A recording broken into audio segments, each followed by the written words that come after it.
The Wyoming sun beat down on Black Hollow Ridge like a punishment nobody deserved. Caleb Mercer had been standing on that wooden platform for 20 minutes, sweat collecting under his collar, watching the eastern horizon for smoke from the train. Around him, half the town pretended they weren't watching. Women adjusted their bonnets. Men leaned against posts with studied indifference. Everyone knew why Caleb was there. He'd been alone too long. That's what people said when they thought he couldn't hear. 5 years since his father died and left him the ranch. 5 years of brutal winters, dry summers, and nights so quiet they felt like suffocation. He was 32 years old and felt twice that. The mail order arrangement had seemed practical. He'd exchanged letters with a woman named Catherine Wells, a schoolteacher from Boston who wrote in careful, measured sentences about wanting a simpler life. Her handwriting was neat. Her expectations seemed reasonable. She understood frontier life wouldn't be easy. That's what her letter said, anyway. Caleb didn't expect love. He expected competence. Someone who could teach the settlement children, manage a household, survive the isolation without breaking. Someone steady. The train whistle cut through the afternoon heat. "Here we go," muttered Tom Rafferty, the depot manager, spitting tobacco juice into the dirt. "Hope she's got thick skin, Mercer. Frontier ain't kind to city women." Caleb didn't answer. His hands were shaking, though he'd rather die than admit it. He'd been preparing for this moment for weeks. Cleaned the ranch house, fixed the broken porch step, even bought new curtains from the general store. Mary Chen had raised her eyebrows at that purchase, but hadn't said anything. The train ground to a halt with a screech of metal and a cloud of steam. Caleb's heart hammered against his ribs. Passengers began stepping down. An old man with a cane. A family with 3 small children. A salesman carrying sample cases. No single woman. Then the conductor extended his hand toward the passenger car, and everything changed. The woman who took his hand wasn't delicate. She wasn't refined. She was enormous. Vivian Ashcroft stepped onto the platform, and the entire town stopped breathing. She was easily 250 pounds, maybe more, packed into an expensive traveling dress that strained at every seam. Her face was flushed deep red from heat and exertion, sweat running down her neck in rivulets. Dark hair escaped from pins that were fighting a losing battle. Her breathing came hard and labored, but it was her eyes that hit Caleb first. Terrified, desperate, bracing for impact. Someone laughed. Caleb couldn't see who, but the sound spread like infection through the crowd. A woman gasped. Another whispered something behind her hand. 2 cowboys near the saloon nudged each other, grinning.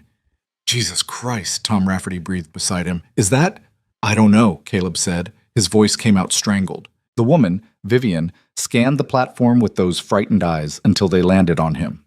She knew. Somehow she knew exactly who he was. Her expression shifted into something worse than fear, shame. She took 3 steps toward him, her heavy body moving with surprising grace despite the whispers cutting through the air around her. When she spoke, her voice was cultured, Eastern, nothing like the plain language he'd expected. "Mr. Mercer, I'm here about the arrangement. You're Catherine Wells?" The words came out harder than he meant them to. "No," she swallowed. "My name is Vivian Ashcroft. There's been a deception. I need to explain." The laughter grew louder. Caleb felt his face burning. Every eye in Black Hollow Ridge was watching this moment, watching him get played for a fool in front of everyone. "Not here," he said through his teeth. "Get your bags." She had 3 trunks. 3. Each one looked expensive, covered in travel stickers from places Caleb had never been. It took 2 men to load them onto a wagon, both of them exchanging looks that made Caleb want to punch something. He didn't speak to her during the walk to the hotel, didn't look at her. The sound of her labored breathing followed him like an accusation. Martha's boarding house sat at the edge of town, a 2-story building that had seen better days. Martha Sutton herself answered the door, took one look at Vivian, and her expression went carefully blank. "Need a room," Caleb said. "For the lady." "How long?" "However long it takes to get her back on a train heading east." If Vivian flinched, he didn't let himself see it. Martha led them upstairs to a small room with a narrow bed and a washstand. The floorboards creaked under Vivian's weight. She stood in the center of the room, still wearing her expensive dress, still sweating, still looking like she wanted to disappear into the wallpaper. "I'll need an explanation," Caleb said when Martha left. "A real one." Vivian's hands twisted together. They were soft hands. Useless hands. Everything about her screamed city, money, privilege, everything he'd told himself he didn't want. Catherine Wells was my cousin, she said quietly. She was supposed to come. She wanted to come. But 3 weeks ago she married someone else, a banker from Philadelphia. So you decided to steal her identity? I was desperate. The words came fast now, tumbling over each other. I had creditors in Boston, violent men. I made mistakes, terrible mistakes, with money, with trust. They were coming for me. I had nowhere else to go. So you lied? Yes. You took my letters, my arrangements, my... He couldn't finish. The humiliation was choking him. I thought if I could just get here, explain in person, maybe you'd understand. Maybe what? Caleb's voice came out like gravel. Maybe I'd be so desperate for a wife I'd take anyone? Even someone who can barely walk across town without stopping to catch her breath? The cruelty in his own words hit him immediately, but he couldn't take them back. Didn't want to. Vivian's face went white. For a moment, Caleb thought she might cry. Instead, she straightened her shoulders, an almost military gesture that looked strange on someone so soft. You're right, she said. I'm sorry I deceived you. I'll leave on the next train. That's 3 days from now.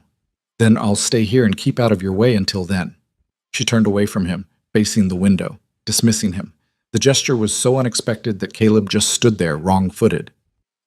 The room's paid for, he said finally. 3 nights.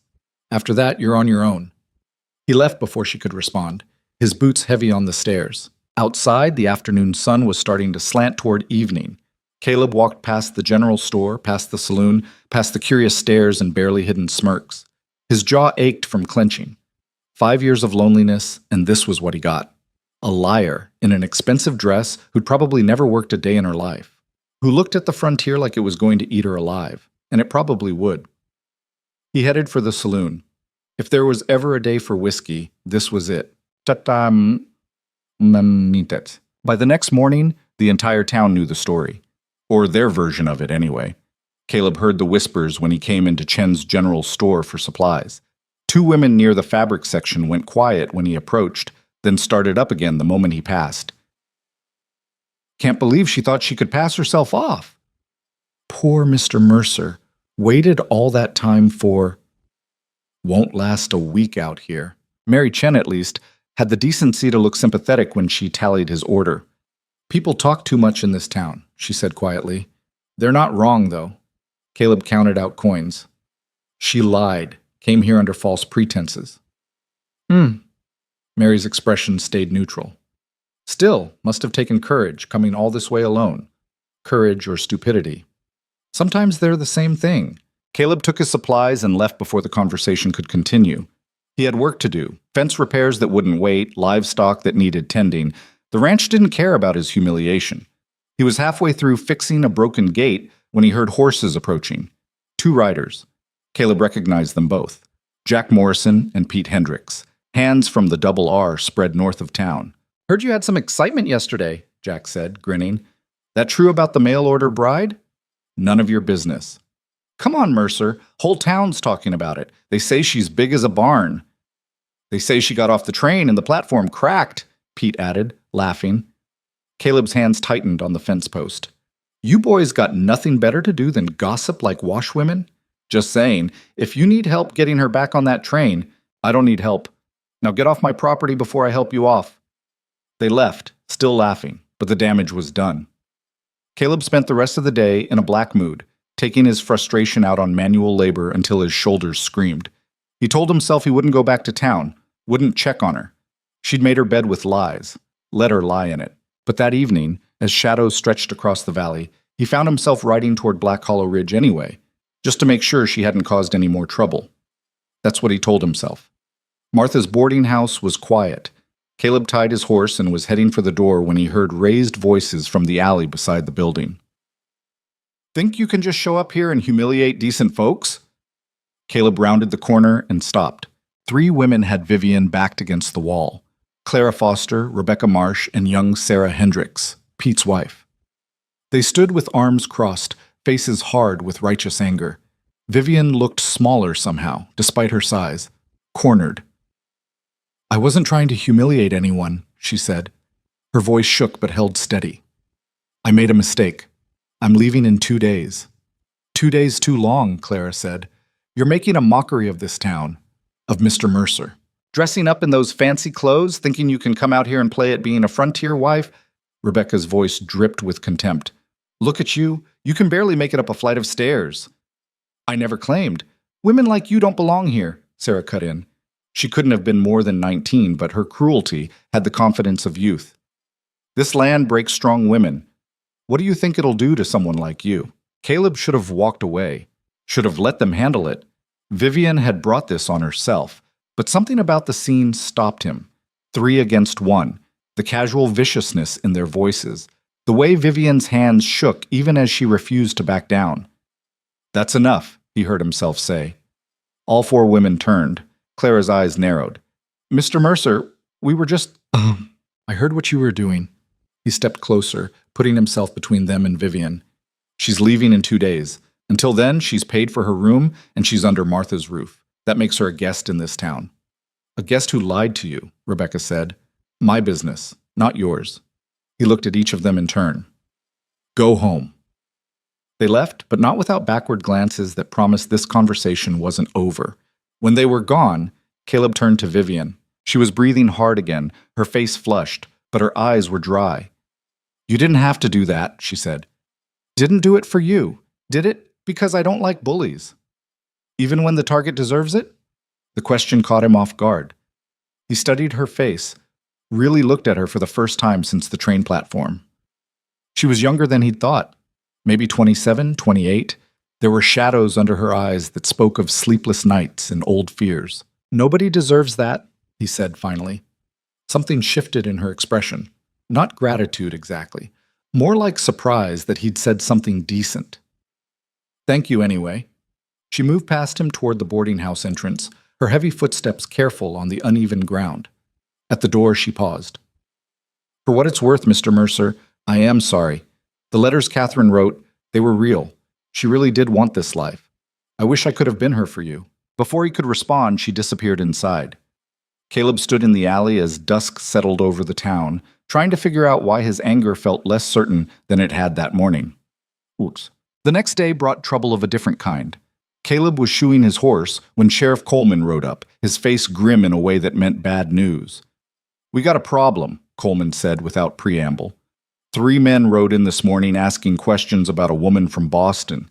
Big woman, they said, traveling with expensive luggage. Caleb's hand stilled on the horseshoe. What kind of questions? The kind that come with money owed and promises of violence if payment ain't made. Coleman dismounted, his weathered face troubled. They're staying at the saloon, drinking heavy, talking about how they tracked her all the way from Massachusetts. They say what she owes? $5,000. Caleb whistled low. That was more money than most folks in Black Hollow Ridge would see in 5 years. They say what it was for? Gambling debts, bad investments. Some story about her dead father's business going under and her trying to save it by borrowing from the wrong people. Coleman spat into the dirt. Don't matter what it was for. These ain't the kind of men who care about excuses. What do you want me to do about it? Nothing. Just thought you should know, seeing as she came here expecting to marry you. The sheriff's eyes were sharp. They asked if I knew where she was staying. I told them I didn't know anything about any woman from Boston. Why? Coleman shrugged. Because those men got killer eyes and I don't like the way they smile. Because that woman might be a liar, but she's still a person. And because I remember what it's like to be desperate enough to run. He rode off, leaving Caleb standing in his yard with a horseshoe in one hand and a decision weighing on him like stones. He could do nothing. It wasn't his problem. She'd lied to him, humiliated him, and in 2 days she'd be gone anyway. Whatever trouble she'd brought with her would leave with her. Or he could warn her. The afternoon sun climbed higher. Caleb finished with the horse, cleaned up, and found himself riding toward town again, cursing himself with every step. He found Vivian in an unexpected place, the schoolhouse. The small building sat at the eastern edge of town, weathered wood and a crooked chimney. Through the window, Caleb could see her moving among the desks, her large frame surprisingly careful as she straightened benches and swept the floor. He dismounted and pushed open the door. She jumped, dropping the broom with a clatter. Mr. Mercer, I'm sorry, I shouldn't be here. The door was open and I thought I needed something to do. The words tumbled out in a rush. I'll leave. Wait. He picked up the broom, handed it back. You know how to teach? I was a governess. Before before everything fell apart. She took the broom but didn't start sweeping again. For wealthy families in Boston, it wasn't proper school teaching, but I know literature, mathematics, history. I can write clearly. I'm good with children. Why were you a governess if your family had money? Her expression shuddered. My father had money. He died 2 years ago. The business failed. The money disappeared faster than I could track it. By the time I understood how bad things were, the creditors were already circling. So you borrowed to try and save it. From people who seemed kind at first, who offered help when the banks turned me away. She laughed, but there was no humor in it. I was naive, stupid. I thought I could manage it, pay them back, keep my father's legacy alive. Instead, I made everything worse. And now they've found you. Her face went white. What? 3 men rode into town this morning, looking for a woman matching your description. Sheriff says they're carrying guns and bad intentions. Vivian sat down heavily on one of the small desks. The wood groaned under her weight. She stared at her hands, those soft, useless hands, and Caleb watched her breathing accelerate into something close to panic. I brought this to your town, she whispered. I'm so sorry. I hoped I'd lost them, that they'd given up. Men like that don't give up when there's money involved. I'll leave tonight, before they find me. I can take a wagon south, catch a train from the next settlement. They'll be watching the roads. Then what am I supposed to do? Her voice cracked. I can't pay them. I don't have anything left. And if they find me... She didn't finish, but she didn't have to. Caleb had seen men like the ones Coleman described. They didn't make empty threats. Stay inside, he said. Don't leave the boarding house. Martha's tough. She won't let them in without cause. Why are you helping me? It was the second time she'd asked a variation of that question. Caleb still didn't have a good answer. Because running's not going to solve this, he said finally, and because nobody deserves what those men will do, no matter what they owe. He left before she could respond, but he felt her eyes on him all the way to his horse. That evening, the confrontation came. Caleb was at the saloon, not drinking, just watching, when the 3 men made their entrance. They had the look of hired muscle dressed up in nice clothes, expensive guns, cruel smiles, and the kind of confidence that came from never losing a fight. The leader was a man named Silas Crow, tall, lean, with a scar running from his left eye to his jaw. He walked straight to the bar and spoke loud enough for everyone to hear. Looking for a woman. Big woman. Can't miss her. Came in on the train 2 days ago. Anyone seen her? The saloon went quiet. Caleb kept his expression neutral. Town gets a lot of travelers, the bartender said carefully. Can't say I keep track of all of them. She owes us money. A lot of money. Crow's smile was all teeth. We've been chasing her halfway across the country. Be a shame if good folks got caught in the middle of our business. That a threat? Sheriff Coleman stepped out of the shadows near the back door. He'd been waiting. Just a statement of fact, Sheriff. We're reasonable men. We get what we're owed. We leave peacefully. Simple as that. And if you don't get what you're owed, Crow's smile widened. Then things get complicated. The tension in the room could have been cut with a knife. Caleb's hand drifted toward his hip, where his revolver sat in its holster. I'll ask around, Coleman said neutrally. If anyone matching that description is in town, I'll let you know. Until then, I'd appreciate it if you boys kept the peace. Of course, Sheriff, we're law-abiding citizens. Crow tipped his hat with exaggerated courtesy. We'll be at the hotel if anyone remembers anything helpful. They left, but the threat lingered behind them like smoke. Coleman caught Caleb's eye and jerked his head toward the door.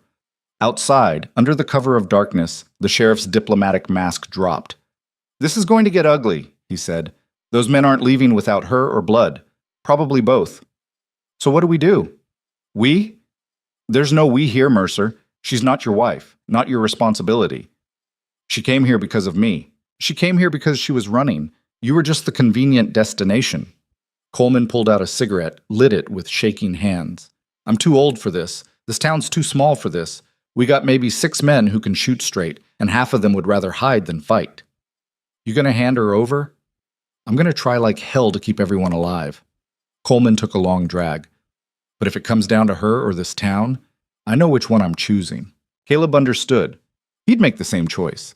This was frontier justice, cold, practical, and unforgiving. But when he closed his eyes, all he could see was Vivian's face in that alley, backed against a wall, refusing to cry even as the world closed in around her. "Give me 2 days," he heard himself say. "Let me figure something out." 2 days until what? "I don't know yet." Coleman laughed, but it wasn't a happy sound. "You're a fool, Mercer." "Probably. And if you're thinking about doing something stupid, I'm not thinking. That's the problem." He walked back to the boarding house through streets gone quiet with fear. Light glowed in Vivian's window on the second floor. He could see her shadow moving behind the curtain, pacing probably, wearing down the floorboards with worry. Caleb had spent 5 years alone by choice. 5 years telling himself he didn't need anyone, that the frontier was better faced solo without the complication of hearts and promises. But standing in the darkness, watching that window, he felt something shift inside him. Not love. He didn't know her well enough for that. Not even really sympathy. Maybe it was just recognition of what it looked like when someone had nothing left to lose except their life. And even that seemed like a questionable prize. He turned away from the boarding house and headed home. 2 days. He had 2 days to figure out how to save a woman who'd lied to him, humiliated him, and brought violence to his doorstep. The worst part was, he was actually going to try. The next morning, Caleb woke to pounding on his door. It was barely dawn, the sky just starting to lighten from black to gray. He grabbed his rifle and yanked the door open to find Martha Sutton standing on his porch, her face pale with fear. "She's gone," Martha gasped. "Vivian, her room's empty, bed not slept in. Her bags are still there, but she's gone." Caleb's blood went cold. "When?" "I don't know. I checked on her last night around 10. She was there then. This morning, nothing. Did those men—" "I don't know. I didn't hear anything. But Mr. Mercer, if they took her—" Caleb was already moving, grabbing his coat and boots. "Alert the sheriff. Get a search started. Check every building in town." "Where are you going?" "To find her before they do." He saddled his horse in record time and rode toward town, his mind racing. If Crow had her, she was probably already dead. Men like that didn't leave witnesses, but if she'd run on her own— the schoolhouse. The thought hit him like lightning. Yesterday, she'd been there, found some peace in that small, empty building. He pushed his horse faster, reaching the school just as the sun broke over the eastern ridge. The door stood slightly ajar. Caleb dismounted, rifle ready, and pushed inside. Vivian sat at the teacher's desk, her face buried in her hands. Her shoulders shook with silent sobs. "You're alive," Caleb said, and the relief in his voice surprised him. She looked up, face blotchy and wet with tears. "I couldn't sleep. I kept thinking about those men finding me, hurting people in this town because of my debts. I thought if I left before dawn, headed south on foot, maybe they'd chase me and leave everyone else alone." "On foot? You wouldn't make it 5 miles before they caught you."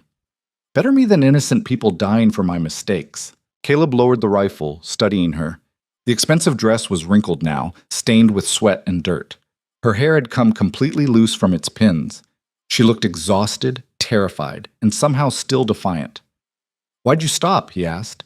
"You made it this far. Why not keep going?" Vivian laughed, a broken, desperate sound. "Because I'm a coward. Because the darkness was too much, and I was too afraid, and I realized I don't want to die alone in the wilderness. I'd rather face those men than... Her voice broke. She put her face back in her hands. Caleb should have been angry. Should have dragged her back to town and let Coleman handle it.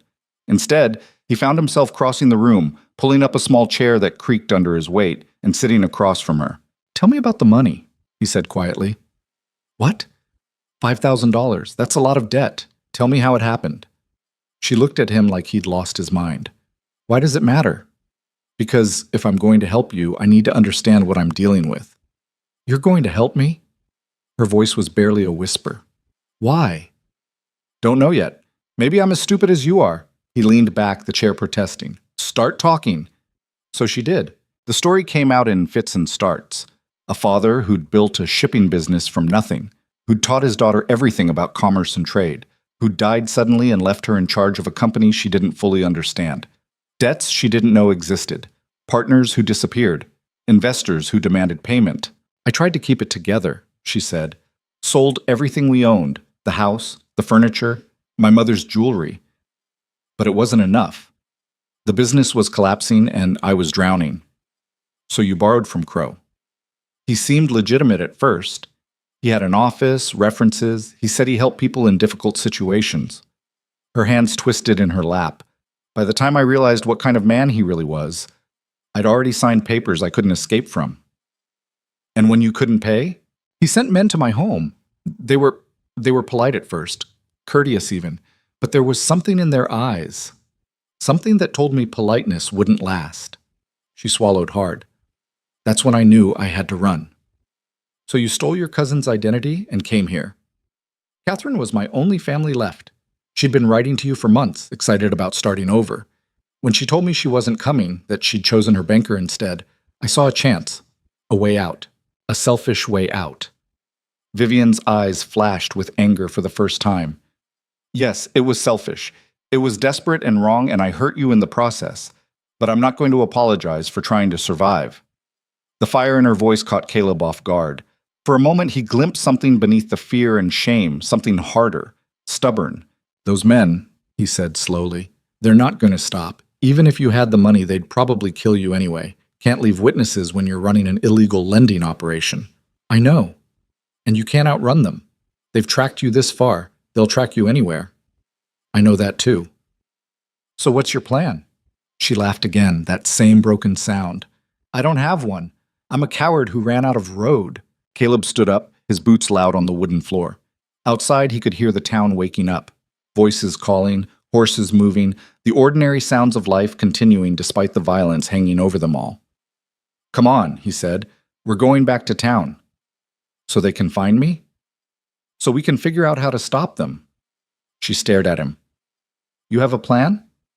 Not yet, but I'm working on it. It was a lie. He had nothing.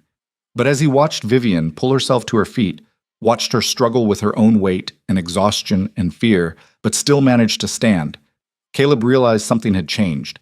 He'd stopped seeing her as the woman who'd humiliated him, started seeing her as a person who'd made terrible choices while trying to survive impossible circumstances. He still didn't like her, didn't trust her. But respect? That was starting to creep in around the edges. They walked back to town together as the sun climbed higher. By the time they reached Martha's boarding house, word had spread that Vivian was safe. A small crowd had gathered, some concerned, most just curious. Sheriff Coleman pushed through them, his expression dark. Need to talk to you, Mercer. Private. They stepped into the boarding house parlor. Martha shooed everyone else out. Crow's getting impatient, Coleman said without preamble. He's asking questions, making threats. Says if we don't produce the woman by tomorrow, he's going to start assuming we're hiding her. And when men like Crow start making assumptions, people die. Then we give her to him, Caleb heard himself say. Both Coleman and Vivian, who'd followed them inside, stared at him. What? She whispered. We give you to him, but on our terms. Public place. Witnesses. We negotiate. There's no negotiation with men like that, Coleman interrupted. Then we make him think there is. We buy time. We what, Mercer? We're not gunfighters. We're farmers and ranchers and shopkeepers. Even if we wanted to fight, I'm not asking anyone to fight. I'm asking for time to figure this out. The room fell silent. Through the window, Caleb could see townspeople gathering, whispering, fear spreading like disease. 24 hours, Coleman said finally. That's all I can give you. After that, I got a town to protect. He left, and Caleb was alone with Vivian and the weight of a promise he didn't know how to keep. Why are you doing this? She asked again. Third time now. This time, Caleb had an answer. Because 5 years ago, I watched my father die slowly from a sickness that ate him from the inside. Every day, people in this town would visit, bring food, offer help, but none of them could stop him from dying. He met her eyes. You know what he told me? Right before the end? He said the worst part wasn't the pain. It was the loneliness. The feeling that nobody really saw him anymore. Just his sickness. I don't understand. Everyone in this town sees your size, your lies, your debts. They don't see you. He grabbed his hat from the table. Maybe I don't either, but I'm trying to. And that's got to count for something. He walked out before she could respond, leaving her standing in the parlor with tears running down her face and the first fragile hope she'd felt in months burning in her chest. Outside, Black Hollow Ridge waited, small, scared, and completely unaware that the next 24 hours would change everything. The 24 hours Coleman gave them felt like sand slipping through fingers. Caleb spent the morning riding between ranches, trying to gauge who might stand with him if things turned violent. The answers weren't encouraging. Most men listened politely, then found excuses. They had families to protect, livestock that needed tending, old injuries that made fighting impossible. Tom Rafferty was the most honest about it. They stood in his barn, the smell of hay and horse sweat thick in the air, and the depot manager didn't bother with pleasantries. "I got 3 daughters, Mercer. What happens to them if I get killed over some woman's gambling debts?" "What happens to them when men like Crow decide this town's an easy target?" Caleb shot back. "You think they'll stop with Vivian? You think they won't come back? Maybe, maybe not. But that's a future problem. Right now, I got present problems that don't include dying for a stranger." Caleb couldn't argue with that logic. He'd have said the same thing a week ago. By noon, he'd found exactly 3 men willing to help. Young Billy Chen, Mary's nephew who was 19 and stupid brave. Jack Morrison, who'd apparently felt guilty about his earlier mockery. And Samuel Brooks, an ex-Army scout who was too old to care about dying anymore. 4 men against 3 professional killers. The math didn't work. Caleb found Coleman at the jail, cleaning his rifle with the methodical movements of someone preparing for war. "Got a plan yet?" the sheriff asked without looking up. "Working on it. Time's running out." "I know." Coleman finally met his eyes. "You're going to get yourself killed over this woman. You know that, right?" "Probably. And for what? She lied to you, used you. She's not even pretty enough to make dying for her romantic." The cruelty in that statement hung between them.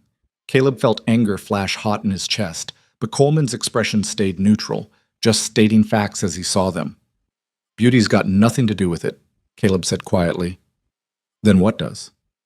"Principle, maybe. Or stupidity. Haven't decided which." He left before Coleman could respond, heading back toward the boarding house. Vivian had stayed inside all morning like he'd told her, but that didn't stop the town from talking. Every corner he passed, Caleb heard whispers, "Bringing trouble down on all of us." Mercer's lost his mind over that woman. Should just hand her over and be done with it. The fear was spreading faster than disease. By evening, it would be panic. By morning, the town would demand Coleman take action. Caleb was running out of time and options. He found Vivian in the boarding house kitchen helping Martha prepare dinner.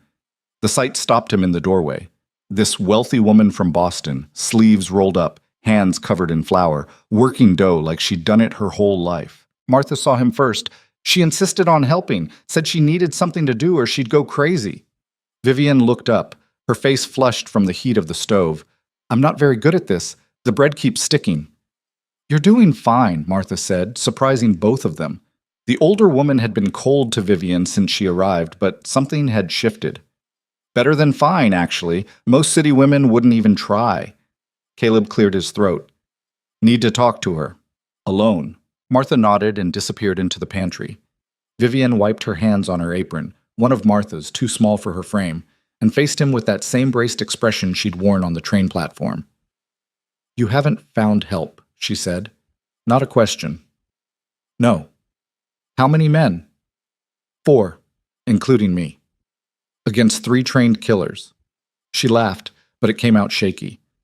"Those are terrible odds. I've had worse." "When?" Caleb opened his mouth, then closed it. "I'm working on a plan." "Stop." Vivian's voice turned hard. "Stop lying to make me feel better. There is no plan, is there? You're going to stand between me and those men and you're going to die, and it'll be my fault." "Nobody's dying. Everyone's dying." The words burst out of her, loud enough that Martha probably heard from the pantry. "You, the men helping you, maybe people in this town who have nothing to do with my mistakes. All because I was too much of a coward to face consequences back in Boston. So what do you want me to do? Hand you over?" "Yes." Her eyes were wet, but her voice stayed steady. "Yes. Let me face them. Let me end this before anyone else gets hurt. They'll kill you. I know. And you're okay with that?" Vivian was quiet for a long moment, her flour-covered hands twisting together. When she spoke, her voice was barely above a whisper. "I've been dead inside for 2 years, Mr. Mercer, ever since my father died and I realized I couldn't save his legacy. Couldn't save anything." She met his eyes. "At least this way, my death might mean something. Might save this town from violence. That's the stupidest thing I've ever heard. It's practical. It's giving up." What else is there? Her voice rose again. I can't fight them. I can barely walk upstairs without getting winded. I'm not some frontier woman who can shoot and ride and survive. I'm just. What? Say it. I'm just a fat, useless woman who's been a burden everywhere she goes. The words echoed in the kitchen. Martha's movements in the pantry stopped. Caleb stepped closer, forcing Vivian to look at him. You think that's what I see when I look at you? It's what everyone sees. No, it's what you've been told to see. He gestured toward the bread dough. I see someone who's trying. Someone who showed up in a town that hates her and is still looking for ways to be useful. Someone who's terrified but hasn't run away yet. I tried to run away last night. But you stopped. That counts. Tears spilled down her cheeks now, cutting tracks through the flour dust on her face. Why are you being kind to me? Because someone should be. And because... He stopped, surprised by what he was about to say. Because I think you're stronger than you know. You just haven't had a reason to find out yet. Before she could respond, the door crashed open. Billy Chen burst in, his young face pale with fear. Mr. Mercer, they're at the saloon. Crow and his men. They're asking for you.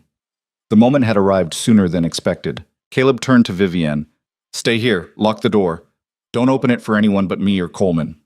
Please don't do this, she whispered. Don't have a choice. He left before she could argue, following Billy into the street. The afternoon sun blazed overhead, turning Black Hollow Ridge into sharp shadows and blinding light.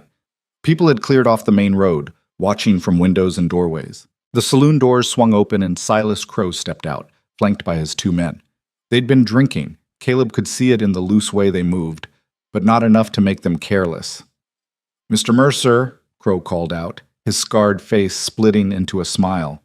Been looking for you. Thought we might have a conversation about that woman you've been hiding. Not hiding anyone? No? Crow took 3 steps forward, his men spread out, hands near their guns. Because I heard she came here to marry you, heard she's been staying at the boarding house under your protection. She's a guest in this town, that's all. A guest who owes us $5,000. Crow's smile never wavered. Now, we're reasonable men. We don't want trouble, just want what's owed to us. She doesn't have it. Then she can work it off. We know several establishments back east that would pay good money for an exotic worker. Big woman like that? Certain men pay extra. The implication hit Caleb like a fist. Around him he heard gasps from the watching townspeople. That's not happening, Caleb said quietly. Then she dies. And anyone who gets in our way dies with her. Crow's hand drifted to his gun. That include you, Mr. Mercer? If it has to. The street went silent. Caleb was aware of movement to his left. Billy Chen taking position near the general store, rifle in hand. To his right, Jack Morrison emerged from the alley. Samuel Brooks stepped out of the sheriff's office, shotgun cradled in his arms. 4 against 3. Still terrible odds. This is foolish, Crow said, but his smile had faded. You're going to die for a woman who lied to you? Who brought trouble to your town? Seems like. Why? It was the same question everyone kept asking. Caleb was tired of not having a good answer. Because it's the right thing to do, he said finally. And because I'm tired of watching people get crushed by men like you. Crow's expression hardened. His hand moved toward his gun. Then Sheriff Coleman's voice cut through the tension like a blade. That's enough. The sheriff stepped into the street, badge glinting in the sunlight. He looked old and tired and completely done with this situation. You boys have made your point, Coleman said. But this is my town, and I don't allow gunfights in the street. You want the woman? You go through legal channels. File a claim. Get a judge involved. We did that back east, Crow said. Legal process is slow. We prefer efficiency. I'm sure you do, but Wyoming law says you can't just execute debtors without a trial. Coleman's hand rested on his own gun. So here's what's going to happen. You're going to go back to the saloon. We're going to send for a territorial judge, and we're going to settle this proper. And how long will that take? Week, maybe 2. Crow laughed. We're not waiting 2 weeks. Then you're not getting the woman. Coleman's voice went flat and dangerous. And if you try to take her by force, you'll have to go through every man in this town. It was a bluff. Caleb knew it. Crow probably knew it too. But the uncertainty flickered across the gunman's face, calculating odds, measuring risks. 24 hours, Crow said finally. We'll give you 24 hours to produce her voluntarily. After that, we stop being polite. He turned and walked back into the saloon, his men following. The door swung shut behind them. Caleb felt like he could breathe again. Around him, the town exhaled collectively. That bought us time, Coleman said quietly. But not much. You better figure something out fast, Mercer. Working on it. Work faster. Caleb headed back to the boarding house, his mind racing. They had one day. One day to figure out how to stop 3 killers or watch Vivian die. He found her exactly where he'd left her, standing in the kitchen with Martha's arm around her shoulders. She'd heard everything through the window. "Thank you," she whispered when she saw him. "Thank you for... Don't thank me yet. We're not out of this." "But you stood up for me, against those men. Nobody's ever..." Her voice broke. Martha guided her to a chair. "Sit down before you fall down, girl." Vivian sat heavily, her breathing labored. The stress was taking its toll on her body. Caleb could see it in the way her hands shook, the pallor beneath her flushed cheeks. "You need to rest," he said.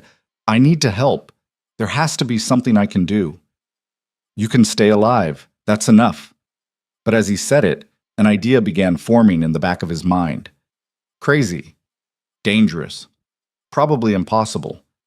"Actually," he said slowly, "there might be something." Both women looked at him. "Crow wants his money, right? That's what this is really about. The violence, the threats.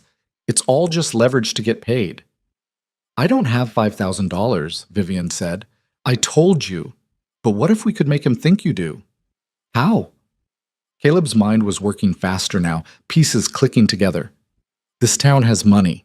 Not a lot, but enough. The bank has deposits from ranchers, merchants. If we could steal from the bank?" Vivian looked horrified. "Borrow. Temporarily." He turned to Martha. "How much could we raise if we asked people to contribute? Told them it was to save the town from violence?" Martha's expression was skeptical. "You saw how they reacted earlier. Most folks would rather hand her over than risk their savings." "But some wouldn't. Some would help if they thought it would end this peacefully." "It won't end peacefully," Vivian said. "Even if I had the money, Crow would just take it and kill me anyway. He can't leave witnesses. Not if we do it public. Not if we make it a legal transaction with Coleman as witness. That's insane. You got a better idea?" The room fell silent. Through the window, Caleb could see the sun starting its descent toward the western mountains. Hours slipping away. "I'll talk to people," Martha said finally. "See what I can raise. But don't get your hopes up, Mr. Mercer. Fear makes folks selfish." She left, and Caleb was alone with Vivian again. "This won't work," she said quietly. "You know that, right?" "Probably not. So why try?" "Because the alternative is watching you die. And I've seen enough death to last a lifetime." She studied his face, searching for something.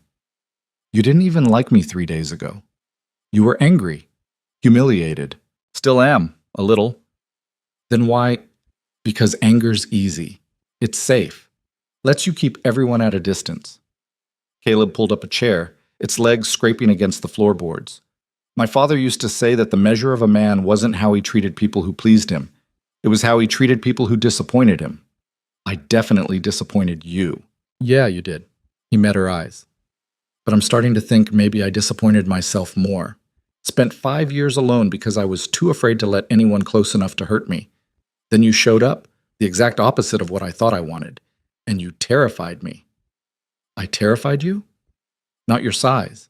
Not your lies. Your need. Your desperation. It reminded me that people are messy and complicated, and they bring problems you can't solve with hard work and isolation." Vivian's laugh was soft and sad. "I'm definitely messy and complicated." "Yeah, you are." He stood up. "Get some rest. Tomorrow's going to be difficult." He made it to the door before she spoke again. "Mr. Mercer? Caleb?" He turned. "If this goes wrong tomorrow, if something happens to you because of me, I want you to know I'm sorry. For all of it. The lies, the trouble. Everything. If it goes wrong tomorrow, you won't have time to be sorry. You'll be too busy running. I won't run. Not anymore." There was something in her voice that made Caleb believe her, a certainty that hadn't been there before. "Good," he said, "because the frontier doesn't respect runners, but it might respect someone stubborn enough to stand their ground." He left her sitting in the kitchen, the last rays of sunlight painting the walls gold and red. That evening, Caleb met with the handful of men willing to help. They gathered in Samuel Brooks's barn, away from prying eyes and gossip. Martha's raised about $300, Caleb told them. People are scared. Most won't contribute. 300's not even close to 5,000, Billy Chen said. The young man's enthusiasm from earlier had faded into nervous reality. I know, but if we could convince Crow it's a down payment, buy more time to raise the rest. He won't buy it, Samuel interrupted. The old scout had seen too many cons to fall for optimism. Men like Crow know when they're being played. He'll take the 300 and still kill her. So what do you suggest? We fight. Tomorrow, when he comes for her, we make a stand. 4 against 3? Jack Morrison shook his head. I'm brave, but I'm not suicidal. Then what? Billy's voice cracked with frustration. We just let them take her? The question hung in the air. Caleb looked at each man's face. Young Billy trying to be brave. Jack wrestling with guilt and fear. Samuel too tired to care about dying, but still showing up anyway. I don't know, Caleb admitted, but I'm not giving up yet. They talked for another hour, running through scenarios that all ended badly. By the time they dispersed, the moon was high, and Caleb was no closer to a solution. He rode home slowly, his mind churning. Somewhere between the barn and his ranch, exhaustion hit him like a wave. He hadn't slept properly in 2 days. His body ached from tension and stress, but when he finally collapsed into bed, sleep wouldn't come. Every time he closed his eyes, he saw tomorrow playing out in a dozen violent variations. All of them ended with blood in the street.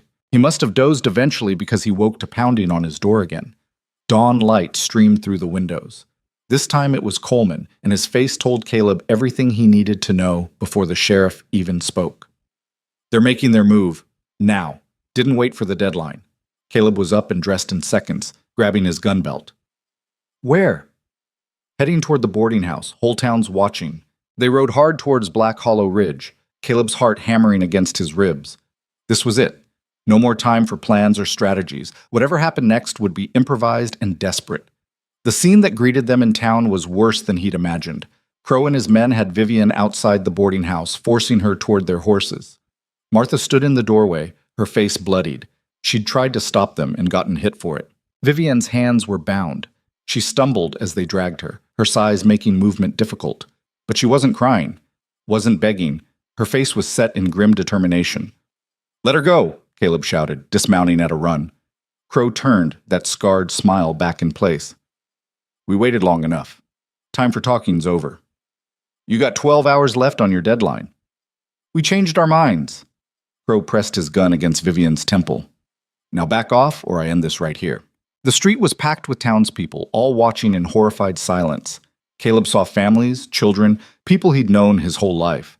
None of them were stepping forward to help. This was it, the moment where he had to decide if his principles were worth dying for. He drew his gun. Last chance, Crow said. Walk away or watch her die. Can't do that. Then you're a fool. 3 things happened simultaneously. Billy Chen opened fire from the general store rooftop. His shot went wild, but it broke the standoff's frozen moment.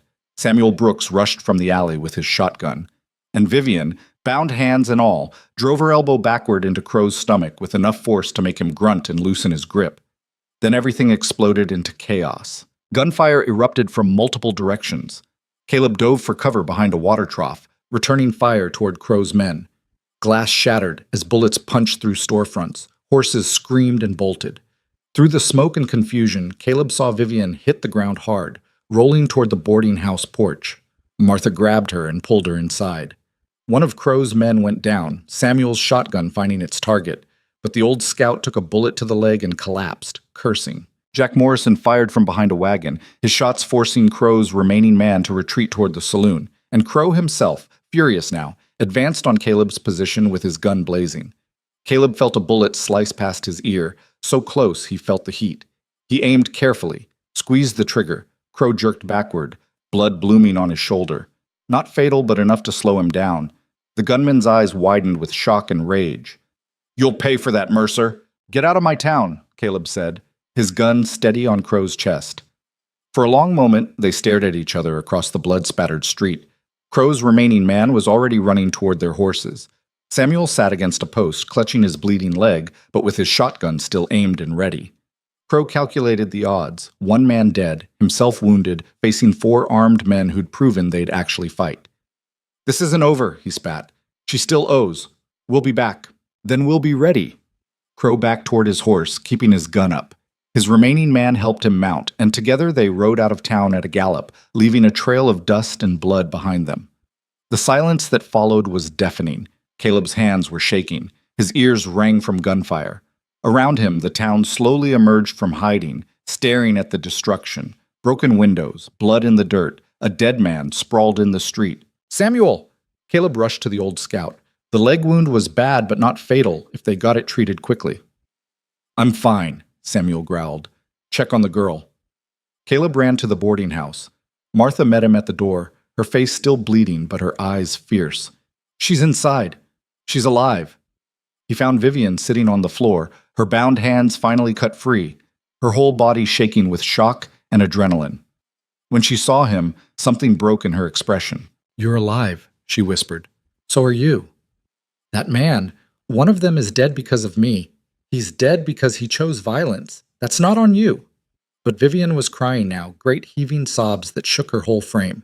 Martha knelt beside her, pulling her into an embrace that looked awkward given their size difference, but was clearly needed. Caleb stepped outside, giving them privacy. Coleman was already organizing the cleanup, removing the body, tending to Samuel's wound, calming the panicked townspeople. "That was the stupidest thing I've ever seen," the sheriff said when Caleb approached. "You could have gotten everyone killed." "But we didn't. This time. Crow's coming back, Mercer. He said so himself, and next time he'll bring more men. Then we'll deal with it when it happens." Coleman shook his head. "You've changed. A few days ago, you'd have agreed with me. Would have said the smart play was to hand her over and avoid the fight." "A few days ago, I was wrong about a lot of things." The sheriff studied him. "You falling for her? That what this is about?" "I barely know her." "That's not an answer." Caleb didn't have an answer. What he felt was too complicated to name. Not love, not yet anyway. But something was shifting inside him. Old walls crumbling, old fears losing their grip. "She's staying," he said finally. "Whatever comes next, she's staying in this town, and anyone who has a problem with that can take it up with me." Word spread fast. By evening, everyone in Black Hollow Ridge knew what had happened. The reactions were mixed. Some people called Caleb a hero, others called him a fool. Most just looked scared, wondering when Crow would return and how much blood would be spilled. Caleb found Vivian still at the boarding house, sitting in the kitchen with a cup of tea she wasn't drinking. Martha had cleaned the blood from her own face and was bustling around pretending everything was normal. "How are you?" Caleb asked. "I don't know." Vivian's voice was hollow. "A man died today. Because of my debts, because I was stupid and desperate and—" "Stop." Caleb pulled up a chair. "That man died because he chose to work for someone like Crow. He knew what he was signing up for." "That doesn't make it better." "No, but it makes it not your fault." She looked at him with red-rimmed eyes. "Why do you keep defending me, even now, after all this?" "Because you're worth defending, even if you don't see it yet." "I'm not worth dying for." "Everyone's worth dying for if the cause is right." He reached across the table, hesitated, then took her hand. Her fingers were cold. "You think you're weak because your body doesn't fit what people expect. But I watched you today. You didn't freeze, didn't beg. You fought back even with your hands tied. I was terrified. Courage isn't not being afraid. It's being afraid and doing it anyway." Vivian's fingers tightened around his. "What happens now?" "Now we figure out how to keep you alive long enough to find a permanent solution. And if we can't, then we go down fighting." It was a grim promise, but Vivian seemed to draw strength from it. She straightened in her chair, some of the hollowness leaving her eyes. "I want to help," she said. "Really help. Not just hide while people risk their lives for me." "What did you have in mind?" "I don't know yet. But there has to be something I can do. Some way to make this right."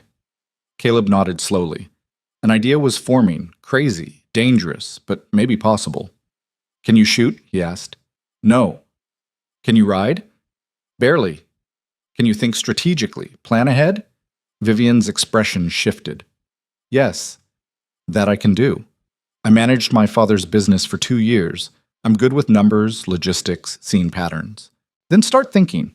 Crow will come back, but he'll need time to regroup. Find more men. Plan his approach. If we can figure out his strategy before he implements it, we might be able to counter it. Vivian's eyes lit up with the first genuine interest Caleb had seen in her.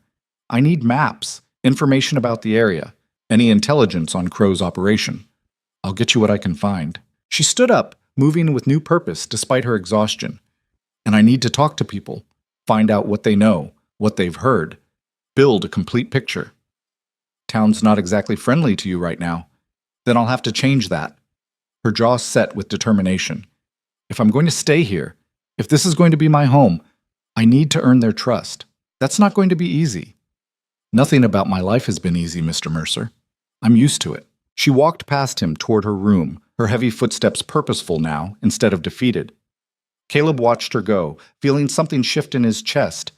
3 days ago, she'd stepped off that train, desperate, frightened, carrying nothing but lies and debts. Now she was still desperate and frightened, still carrying debts that might get everyone killed. But she was also standing her ground, fighting back, becoming something the frontier might not break after all. Outside night settled over Black Hollow Ridge. Somewhere out there, Silas Crow was planning his return, gathering men and resources for the violence to come.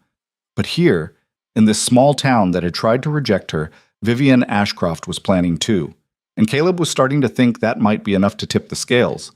He hoped so anyway, because the alternative was everyone dying, and he'd gotten surprisingly attached to staying alive. Even if it meant defending a woman who'd lied to him, humiliated him, and turned his entire life upside down in less than a week. The frontier had a funny way of showing you what really mattered, usually by trying to kill you until you figured it out. The first test came 2 days later when Margaret Henley's youngest boy broke his arm. Caleb was at the boarding house going over rough maps of the territory with Vivian when Martha burst in, her face tight with worry. It's the Henley boy, Tommy, fell out of the barn loft, arms bent wrong and Margaret's beside herself. Doc Patterson's 3 towns over delivering a baby and won't be back until tomorrow at the earliest. Vivian looked up from the maps, her expression shifting immediately. How bad is the break? Bad enough that the bone's showing through the skin. Martha's voice wavered. Margaret's trying to keep him calm, but he's screaming and there's blood everywhere. I can help, Vivian said, already standing. I studied basic medical care when I worked for the Ashford family in Boston. Their son had epilepsy. I learned to handle emergencies. Martha's skepticism was written across her face. You know how to set bones? I've assisted with it twice. It's not ideal, but it's better than letting the boy suffer until tomorrow. Margaret won't want you near her son, Martha said bluntly. Half the town still blames you for the shooting. The other half thinks you're bad luck. Then don't tell her who's helping until after it's done. Vivian grabbed her shawl. Where's the house? Martha looked at Caleb, uncertain. He stood up, making the decision for all of them. I'll take you. If Margaret has a problem with it, she can take it up with me after her son's arm is fixed. They rode together on Caleb's horse, Vivian sitting behind him, her weight shifting the animal's gait, but not enough to slow them down. She didn't speak during the ride, and Caleb could feel the tension in her body, not fear exactly, but the nervous energy of someone preparing for a fight. The Henley place was a modest homestead on the eastern edge of the settlement. They could hear Tommy's screams before they even reached the door. Margaret Henley was a hard woman, made harder by frontier life. She'd buried 2 children already, and her face showed every moment of that grief. When she opened the door and saw Vivian, her expression went cold. No, absolutely not. Mrs. Henley, Caleb started. I said no. I don't want that woman near my boy. Your boy's in agony and the bone's exposed, Vivian said, her voice calm despite Margaret's hostility. Every minute we wait increases the risk of infection. I can help him. You brought violence to this town. You got a man killed. Why would I trust you with my son's life? Because I'm all you've got right now, Vivian said simply. And because I know what I'm doing. Another scream pierced the air from inside the house. Margaret flinched, her resolve cracking. If he dies, if anything happens to him because of you, then you can blame me for the rest of my life, Vivian said. But let me try. Margaret stepped aside. The scene inside was worse than Caleb had imagined. Tommy Henley was 8 years old, small for his age, and his right arm was twisted at an angle that made Caleb's stomach turn. The bone had torn through the skin just below the elbow. Blood soaked the kitchen table where they'd laid him. Vivian took one look and her entire demeanor changed. The uncertain, apologetic woman disappeared. In her place stood someone focused and competent. I need clean water, cloth for bandages, and the strongest whiskey you have, she said, rolling up her sleeves. Also wooden splints, 2 pieces about this long. She held her hands apart to demonstrate. And I need everyone except Mr. Mercer to leave the room. I'm not leaving my son, Margaret started. You're terrified and he can feel it. That's making him more frightened. Vivian's voice was firm, but not unkind. I need you to trust me for the next 10 minutes. Can you do that? Margaret looked at her son's twisted arm, at the blood, at the bone showing white through torn skin. She looked at Vivian's steady hands and certain expression. 10 minutes, she whispered, and left the room. Caleb had seen injuries before. Ranch work was brutal, and accidents were common, but he'd never seen someone work with the calm efficiency Vivian displayed. She cleaned the wound first, her large hands surprisingly gentle, as Tommy whimpered and tried to pull away. I know it hurts, she murmured. I know, but we're going to fix it. You're being so brave. It hurts so much, Tommy sobbed. I know, sweetheart. Here, drink this. She held a cup of whiskey-laced water to his lips. Just a few sips. It'll help with the pain. While Tommy drank, Vivian examined the break carefully, her fingers probing around the wound. Caleb saw her expression tighten. It was worse than she'd let on. I need you to hold his shoulders, she told Caleb quietly. When I set this, he's going to try to jerk away. Don't let him. Caleb positioned himself, placing firm hands on Tommy's small shoulders. The boy was already crying, his face pale with pain and fear. Tommy, look at me, Vivian said, waiting until his eyes focused on her. This is going to hurt. I won't lie to you. But it'll only hurt for a moment, and then it'll feel so much better. Can you be brave for just a little longer? Tommy nodded, tears streaming down his face. Close your eyes and count to 10. Can you do that for me? I'll try. Good boy. Start counting. Tommy began counting in a shaky voice. On 3, Vivian pulled the bone back into alignment with a swift, sure movement. Tommy's scream was terrible. He tried to thrash, but Caleb held him firm. Vivian worked quickly, cleaning the wound again, applying pressure to stop the bleeding, then carefully splinting the arm in place. By the time Tommy reached 10 in his counting, the worst was over. All done, Vivian said softly. You were so brave. The bravest boy I've ever met. Tommy's sobs were quieter now, more from shock and exhaustion than pain. Vivian wrapped the arm in clean bandages, her movements precise and practiced. The bone's set, but he needs to see the doctor tomorrow to make sure everything's aligned properly, she told Caleb. And the wound needs to be watched for infection. Change the bandages twice daily, keep it clean. Margaret burst back into the room before Caleb could respond. She rushed to her son, gathering him into her arms as carefully as she could manage. He'll be fine, Vivian said, washing her blood-stained hands in the basin. The break was clean. As long as infection doesn't set in, he should heal completely. Margaret looked at her son's bandaged arm, at his tear-stained face, at Vivian's calm expression. Something shifted in her eyes. Thank you, she whispered. I'm sorry for what I said, about not trusting you. You were protecting your son, I understand. No, I've been cruel. We all have been. And you just saved Tommy's life when you could have turned us away. Vivian gathered her shawl, preparing to leave. I didn't do it for gratitude. I did it because he needed help. But as they walked toward the door, Margaret called out again. Miss Ashcroft. Vivian turned. You're welcome in my home anytime, and I'll make sure others know what you did here today. The ride back to town was quiet. Vivian sat behind Caleb again, but this time he could feel her shaking, not from fear, but from the delayed reaction to what she'd just done. You were incredible back there, he said. I was terrified. What if I'd made it worse? What if... But you didn't. You saved that boy's arm, maybe his life. I just did what needed to be done. Most people can't do that. They freeze. But you didn't. Vivian was quiet for a moment. My father used to say that competence was its own kind of courage, that doing what needs to be done, even when you're scared, is what separates survivors from victims. Smart man. He was. I wish I'd been smart enough to save his business, to not let him down. You didn't let him down. You tried. That's more than most people would have done. They reached the boarding house as evening settled over the town. Vivian slid off the horse, wincing as her feet hit the ground. The ride had been hard on her. Caleb could see it in the way she moved. Get some rest, he said. Tomorrow we'll keep working on those maps. But word of what happened at the Henley place spread faster than Caleb expected.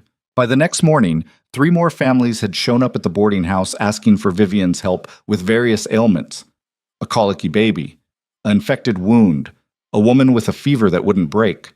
Vivian treated them all, her knowledge from years as a governess proving more valuable than anyone had anticipated. She didn't have formal medical training, but she had practical experience and a calm presence that people responded to. Martha watched the parade of visitors with raised eyebrows. "Looks like you've found yourself a new purpose, girl." "I'm just helping where I can," Vivian said, but Caleb could see the change in her. She stood straighter now, spoke with more confidence. The town was starting to see her differently, but not everyone was ready to forgive. A week after the incident at the Henley place, Caleb was at the general store when he overheard 2 ranchers talking near the seed bins. "Don't care if she fixed some kid's arm," one of them growled. "She's still the reason Crow's coming back with more men. Still, the reason we're all in danger. Margaret Henley seems to think she's worth protecting now." "Margaret Henley's grateful. Gratitude makes people stupid." Caleb stepped around the corner, making his presence known. Both men fell silent. "Something you want to say to me, Garrett?" Caleb asked the first rancher. Garrett had the decency to look uncomfortable. "No offense, Mercer, but you've tied this town's fate to that woman. When Crow comes back, if Crow comes back, we'll deal with it." "You mean you'll deal with it? Rest of us are just supposed to hope we don't get caught in the crossfire." "Then help. Stand with us instead of complaining. I got a family to protect. Can't do that if I'm dead." It was the same argument Caleb had heard a dozen times. Fear was corrosive. It ate away at community, turned neighbors into strangers. He left the store without buying anything, his mood dark. Outside, he nearly ran into Vivian coming out of the dressmaker's shop. She was carrying a bundle of fabric, her face flushed from exertion. "What's that?" he asked. "Material for new clothes. Martha helped me take measurements. My old dresses don't fit the life I'm living now." She paused. "I heard what Garrett said in there. I was right outside the window." "Garrett's afraid. They all are." "They should be. I am." Vivian shifted the bundle to her other arm. "But I'm tired of fear making decisions for me. I spent 2 years in Boston being afraid of losing my father's business, afraid of the creditors, afraid of what people thought of me. I'm done with it." "So what are you going to do?" "I'm going to help defend this town when Crow comes back, and I'm going to make sure people understand I'm not running anymore."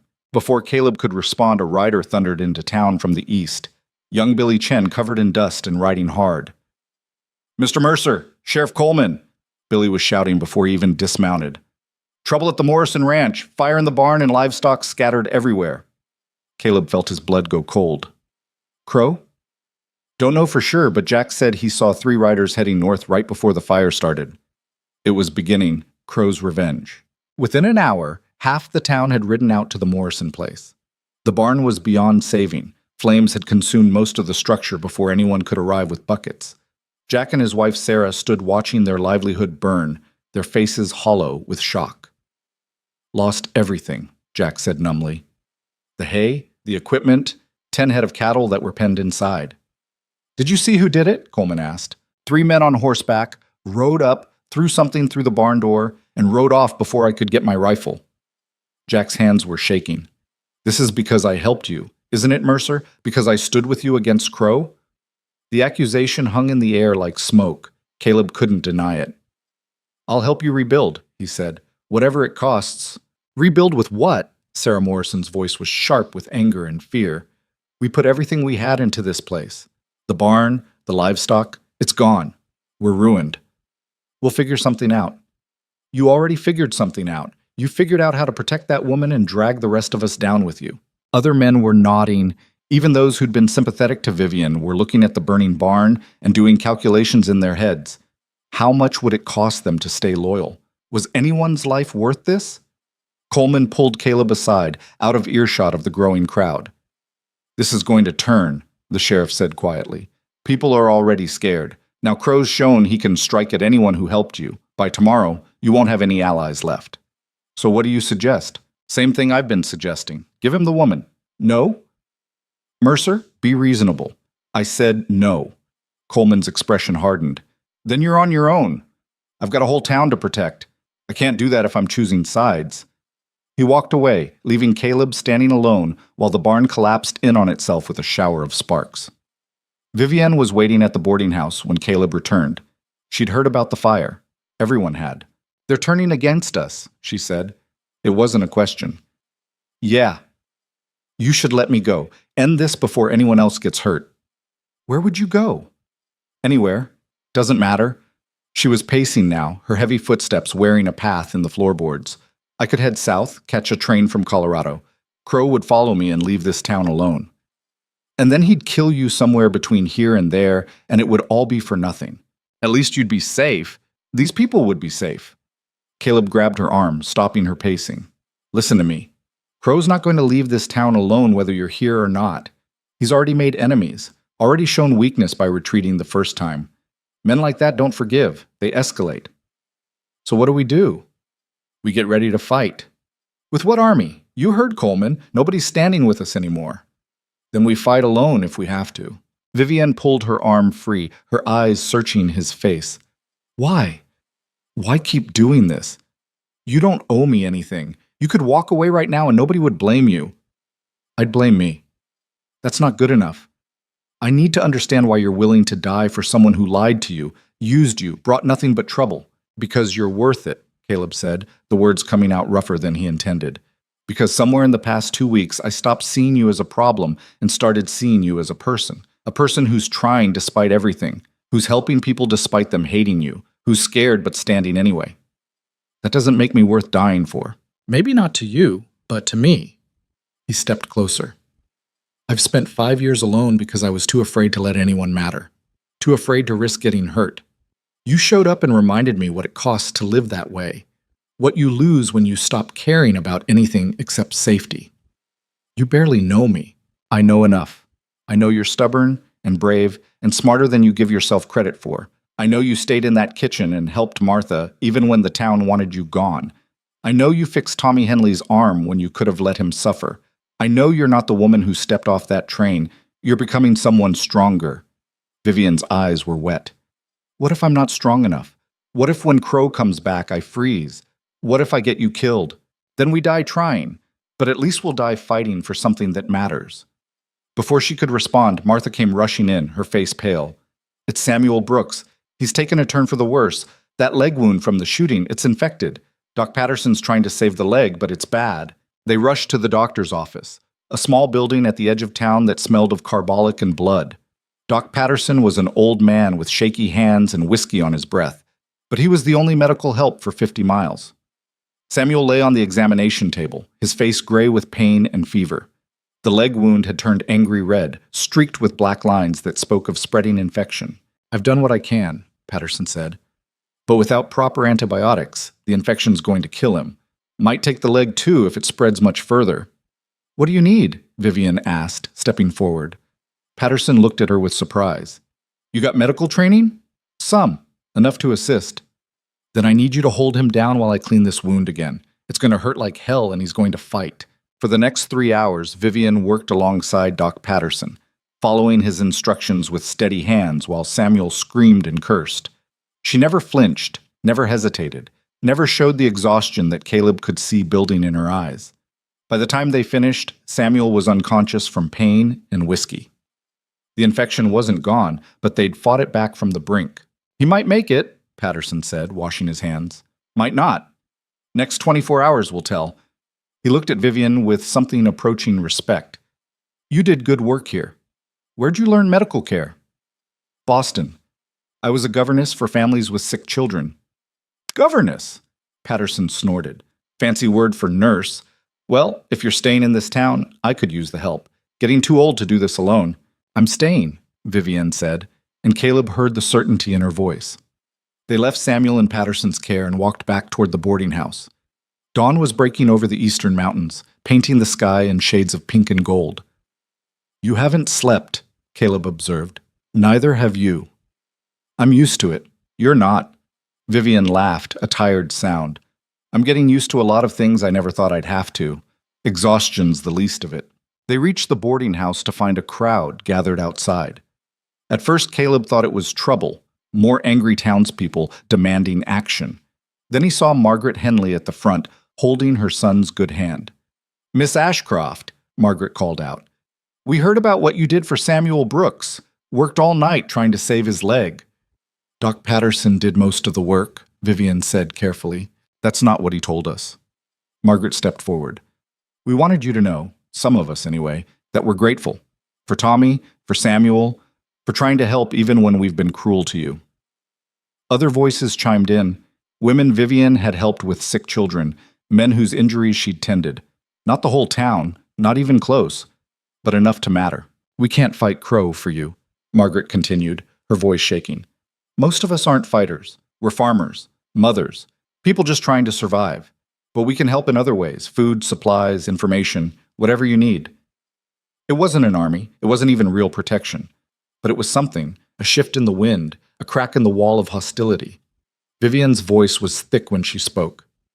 "Thank you. That means more than you know." The crowd dispersed, leaving Caleb and Vivian alone on the boarding house steps. "You're winning them over," Caleb said. "Not enough of them, and not fast enough."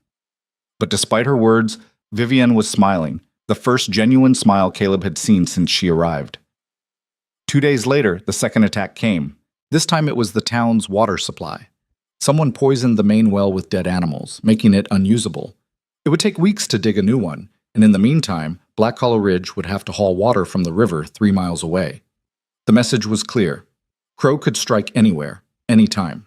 He could make life unbearable until the town gave up Vivian or drove her out themselves. That evening, Caleb called a meeting at the church. Nearly the whole town showed up, curious, frightened, angry. Garrett stood up first, his face red with fury. "This has got to stop, Mercer. First Morrison's barn, now the well. What's next? Our homes? Our children?" "Crow's trying to turn you against each other," Caleb said. "Can't you see that? He wants you scared and divided." "We are scared. And we're scared because you're protecting a woman who isn't worth this much trouble. She saved lives in this town," someone else called out. It was Margaret Henley, standing near the back. "She fixed my boy's arm, helped with Samuel Brooks, tended to sick children. What have you done lately, Garrett?" "I've kept my family safe by not making enemies of killers." The argument erupted into shouting matches across the room. Coleman tried to restore order, but nobody was listening anymore. Then Vivian stood up. The room didn't go quiet immediately. It took several seconds for people to notice. But when they did, the silence was absolute.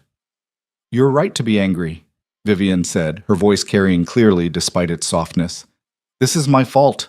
I brought this trouble here. I lied to Mr. Mercer, I ran from my debts, and now you're all paying the price for my mistakes." "Finally, someone's making sense," Garrett muttered.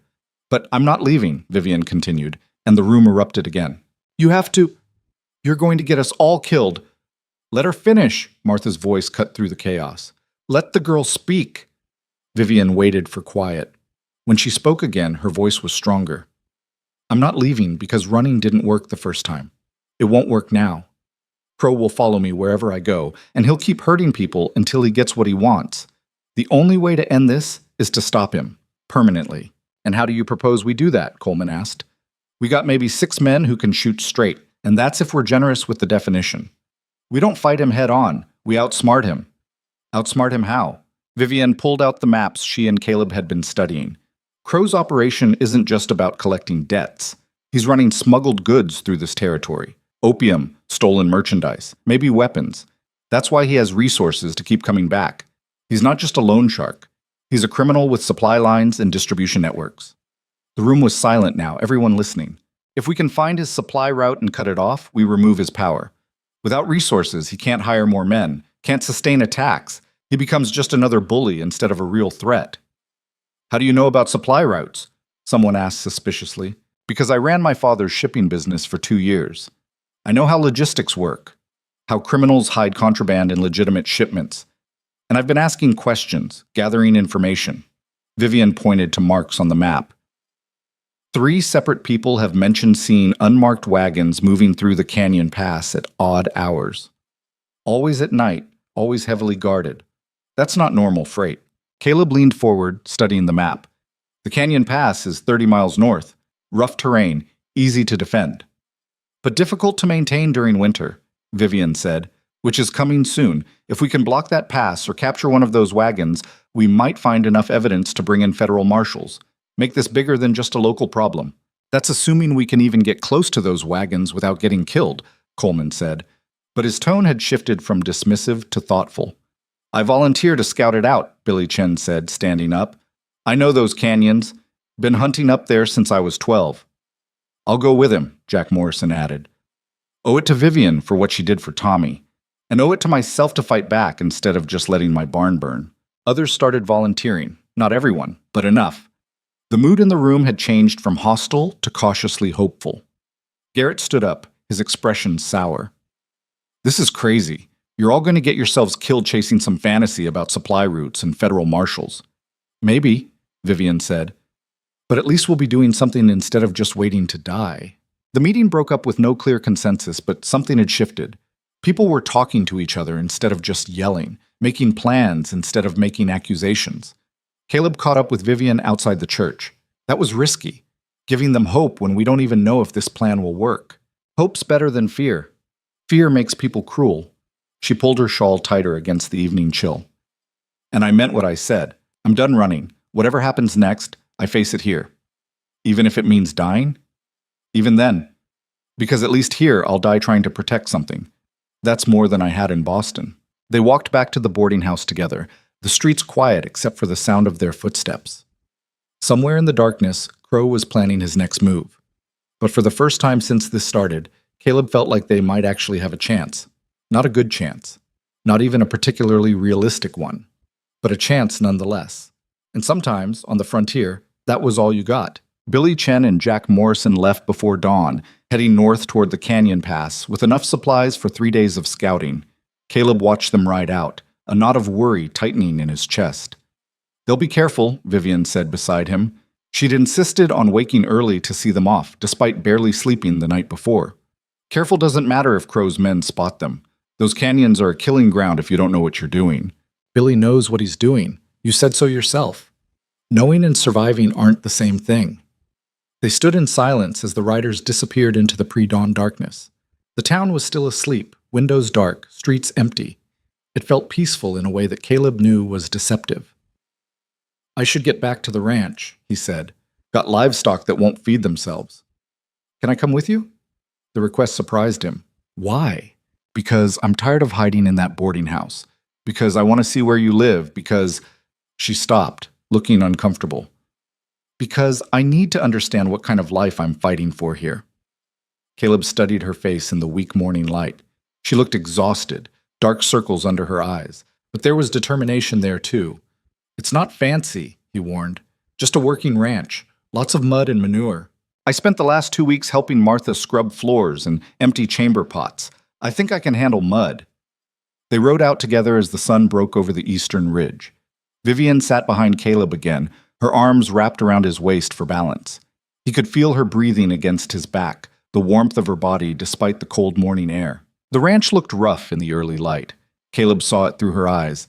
The weathered house, the sagging barn roof he'd been meaning to fix, the scattered tools and equipment that needed organizing. 5 years of living alone had made him careless about appearances. It's beautiful, Vivian said, sliding off the horse. You're lying. No, I mean it. It's real. Honest.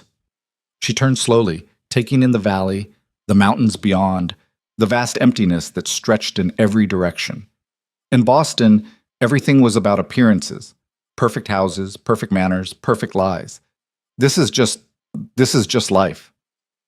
Caleb dismounted, unsure how to respond to that. Come on, I'll show you around before I start the morning work. The house was small, 3 rooms total. Living area with a stone fireplace, bedroom barely big enough for the bed, kitchen that was more of an alcove. But it was clean enough, and the roof didn't leak.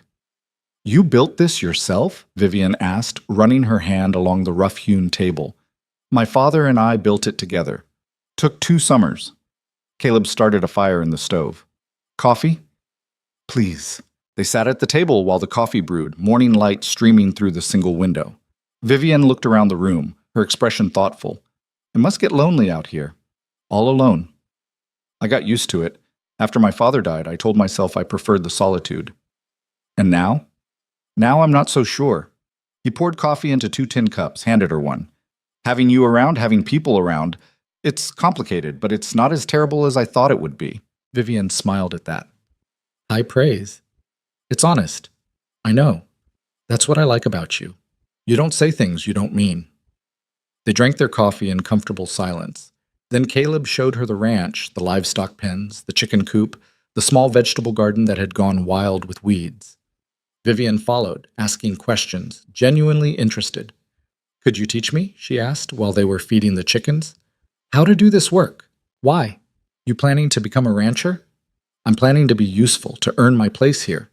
She scattered grain with unpracticed movements. The chickens scattered, then cautiously approached.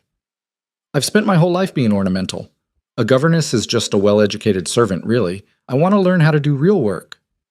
This is real work, hard work. Your body... My body's strong, Vivian interrupted, her voice sharp. It's just big. There's a difference. Caleb held up his hands. I wasn't... Everyone assumes because I'm heavy that I'm weak, that I can't do physical labor. But I hauled water for Margaret Henley. I held Samuel Brooks down while Doc Patterson cut into his leg. I'm stronger than I look. I know you are. That stopped her. You do? I've watched you for 2 weeks now. Watched you work yourself to exhaustion, helping people who mostly hate you. Watched you stand up when you were terrified. Yeah, I know you're strong. Vivian's expression softened. Then teach me, please. I want to know how to survive out here without depending on anyone. So he did. They spent the morning working together, mucking stalls, mending fence, checking livestock. Vivian struggled with some tasks, her size making certain movements difficult. But she never complained, never quit. When she got winded climbing a fence, she just stopped to catch her breath and kept going. By noon, she was covered in dirt and sweat, her borrowed work dress stained beyond saving. But she was smiling. I did it, she said, looking at the repaired fence section with obvious pride. It's not pretty, but it'll hold. It's fine work for a first try. Don't patronize me. I'm not. I've seen men do worse on their 5th try. Caleb wiped sweat from his forehead. Come on, let's get some lunch before we both collapse. They ate simple food, bread, cheese, cold meat from the smokehouse. Vivian devoured it like she was starving. This tastes better than anything I ate in Boston, she said. How is that possible? Because you earned it. Food always tastes better when you've worked for it. After lunch, they worked on smaller tasks, organizing tools, cleaning tack, preparing for winter. The conversation flowed easier now, less guarded. Tell me about your father, Vivian said while they were sorting through old equipment. What was he like? Hard. Fair. Believed in doing things right the first time. Caleb held up a rusty hammer, decided it was beyond saving. He came out here with nothing, built this ranch from scratch, worked himself to death doing it. Do you resent him for that? For leaving you alone? Sometimes. Other times I'm grateful he taught me how to survive. Caleb tossed the hammer into the discard pile. What about your father? Brilliant, charming, terrible with money. Vivian's smile was sad. He built a shipping empire through sheer force of personality, then lost it all because he trusted the wrong people. I spent 2 years trying to save something that was already dead. Should have let it go sooner. You were trying to honor his memory. I was trying to prove I was worthy of being his daughter, that I could be as smart and capable as he was. She laughed bitterly. Instead, I proved I was just as bad at business as he was. That's not true. Isn't it? I'm here, aren't I? Hiding from debts, bringing violence to innocent people? Caleb stopped working, forcing her to look at him. You're here because you survived. Because you were smart enough to run when you needed to, brave enough to stop running when it mattered. That's not failure. That's adaptation. You really believe that? I'm starting to. They worked until the sun started dropping toward the mountains. Vivian was exhausted. Caleb could see it in the way she moved, the careful slowness of someone whose body had been pushed to its limits. We should head back, he said. Martha will worry. Can we stay a little longer? Just a few more minutes. Vivian sat on a fence rail, looking out over the valley. It's so quiet here. Peaceful. I haven't felt peaceful in years. Caleb sat beside her, the old wood creaking under their combined weight. The evening light painted everything gold and amber, the mountains purple in the distance. You could stay, he heard himself say, not just in town. Here, on the ranch. Vivian turned to look at him, surprise clear on her face. What? I mean, after this is over, after we deal with Crow, if you wanted to stay, you could... He stopped, suddenly uncertain. I'm making a mess of this. Are you asking me to marry you? No. Maybe. I don't know. Caleb felt heat rising in his face. I'm asking if you'd consider staying, working the ranch together, seeing where it goes. You barely know me. I know enough. And you know me better than most people ever have. He met her eyes. I'm not promising romance or easy answers, just partnership. Two people trying to survive together instead of alone. Vivian was quiet for a long moment. Then softly, I'd like that. If we survive. When we survive. You sound certain. I'm hopeful. That's different, but it's something. They rode back to town as darkness fell, both lost in their own thoughts. The boarding house was lit up when they arrived, and Martha met them at the door with news. Billy and Jack are back. They found something. The two scouts were in the kitchen, dirty and exhausted but alive. Billy's face was flushed with excitement despite obvious fatigue. We found the supply route, he said without preamble. Miss Ashcroft was right. There's wagons moving through the North Canyon, heavily guarded. We counted at least 8 men. What were they carrying? Caleb asked. Couldn't get close enough to see for certain, but the wagons rode low. Heavy cargo. Jack pulled out a rough sketch he'd made. They're using the old mining trail, the one everyone thought was abandoned. Comes out near the territorial border. Vivian studied the sketch, her brow furrowed. How often do they make runs? Looked like every 3 days, maybe 4. They time it for moonless nights, but we got lucky with our positioning. Did they see you? Don't think so. We stayed well back, used the high ground. Coleman had arrived during the conversation. He looked at the sketch, his expression skeptical. Even if this is real, what are we supposed to do about it? We can't take on 8 armed men. We don't have to take them all on, Vivian said. We just need to stop one wagon, get proof of what they're carrying, then we contact the territorial marshal and make this their problem. How do you propose we stop a wagon with 8 guards? We don't stop it in the canyon, too easy to defend, Vivian pointed to the sketch. But here, where the trail narrows before the border crossing, there's only room for one wagon at a time. If we block the trail, they'd have to stop. And then what? They'd just shoot whoever's blocking it. Not if we make it look like a natural rock slide. Not if we're positioned where they can't see us. Vivian's mind was clearly working through possibilities. We trigger a slide, stop the wagon, then hit them fast while they're confused. Take whatever cargo we can carry and get out before they can organize a response. That's insane, Coleman said. It's risky, Vivian corrected, but it might work. Might get us all killed. So we're doing nothing. Crow's not going to stop. He's already burned Morrison's barn, poisoned our well. Next it'll be homes, families. We fight now, or we die slowly. The room fell silent. Everyone knew she was right, even if they didn't want to admit it. I need to think about this, Coleman said finally. Plan something like this carefully, or don't do it at all. Over the next 3 days, they planned. Caleb, Vivian, Billy, Jack, and a handful of others who'd volunteered met secretly to work out details. Where to position themselves, how to trigger the rock slide, what to do if the guards fought back harder than expected. Vivian proved surprisingly good at tactical planning. She'd studied military strategy as part of her education, knew how to think about positioning and timing. The key is speed, she explained, using stones on a map to represent people in wagons. We hit them while they're still reacting to the rock slide. Grab cargo, retreat to prepared positions. They'll chase us, but if we split up and meet at the rendezvous point, if they chase us, some of us won't make it to the rendezvous point, Samuel Brooks said. He was back on his feet, though still limping from his leg wound. We need to be realistic about casualties. Then we make sure everyone knows the risks before we go, Vivian said quietly. Nobody gets forced into this. But when the day came, everyone who'd volunteered showed up. They left before dawn on a cold morning that promised early snow. 8 people total: Caleb, Vivian, Billy, Jack, Samuel, and 3 other ranchers who'd decided the risk was worth it. Vivian rode her own horse now, a gentle mare that Caleb had borrowed from Martha's stable. She'd been practicing for days, and while she wasn't graceful, she could stay mounted. The ride north took most of the day. They pushed hard, knowing they had to reach the ambush point before the next supply run. Caleb kept glancing at Vivian, worried about her stamina. But she kept pace, her jaw set with determination. When they stopped to rest the horses, she dismounted stiffly, but without complaint. You okay? He asked quietly. I'm terrified, but I'm okay. It's not too late to turn back. You could wait at the rendezvous point. No, I got everyone into this. I see it through. They reached the ambush point as evening fell. The narrow section of trail was exactly as Billy had described. High rock walls on both sides, barely wide enough for a wagon. They spent the night preparing, loosening rocks above the trail, positioning themselves in hiding spots, rehearsing the plan until everyone knew their role. Vivian would be with Caleb and Samuel on the high ground, ready to trigger the rock slide. Billy and Jack would be positioned to grab the cargo once the wagon stopped. The others would provide cover fire if needed.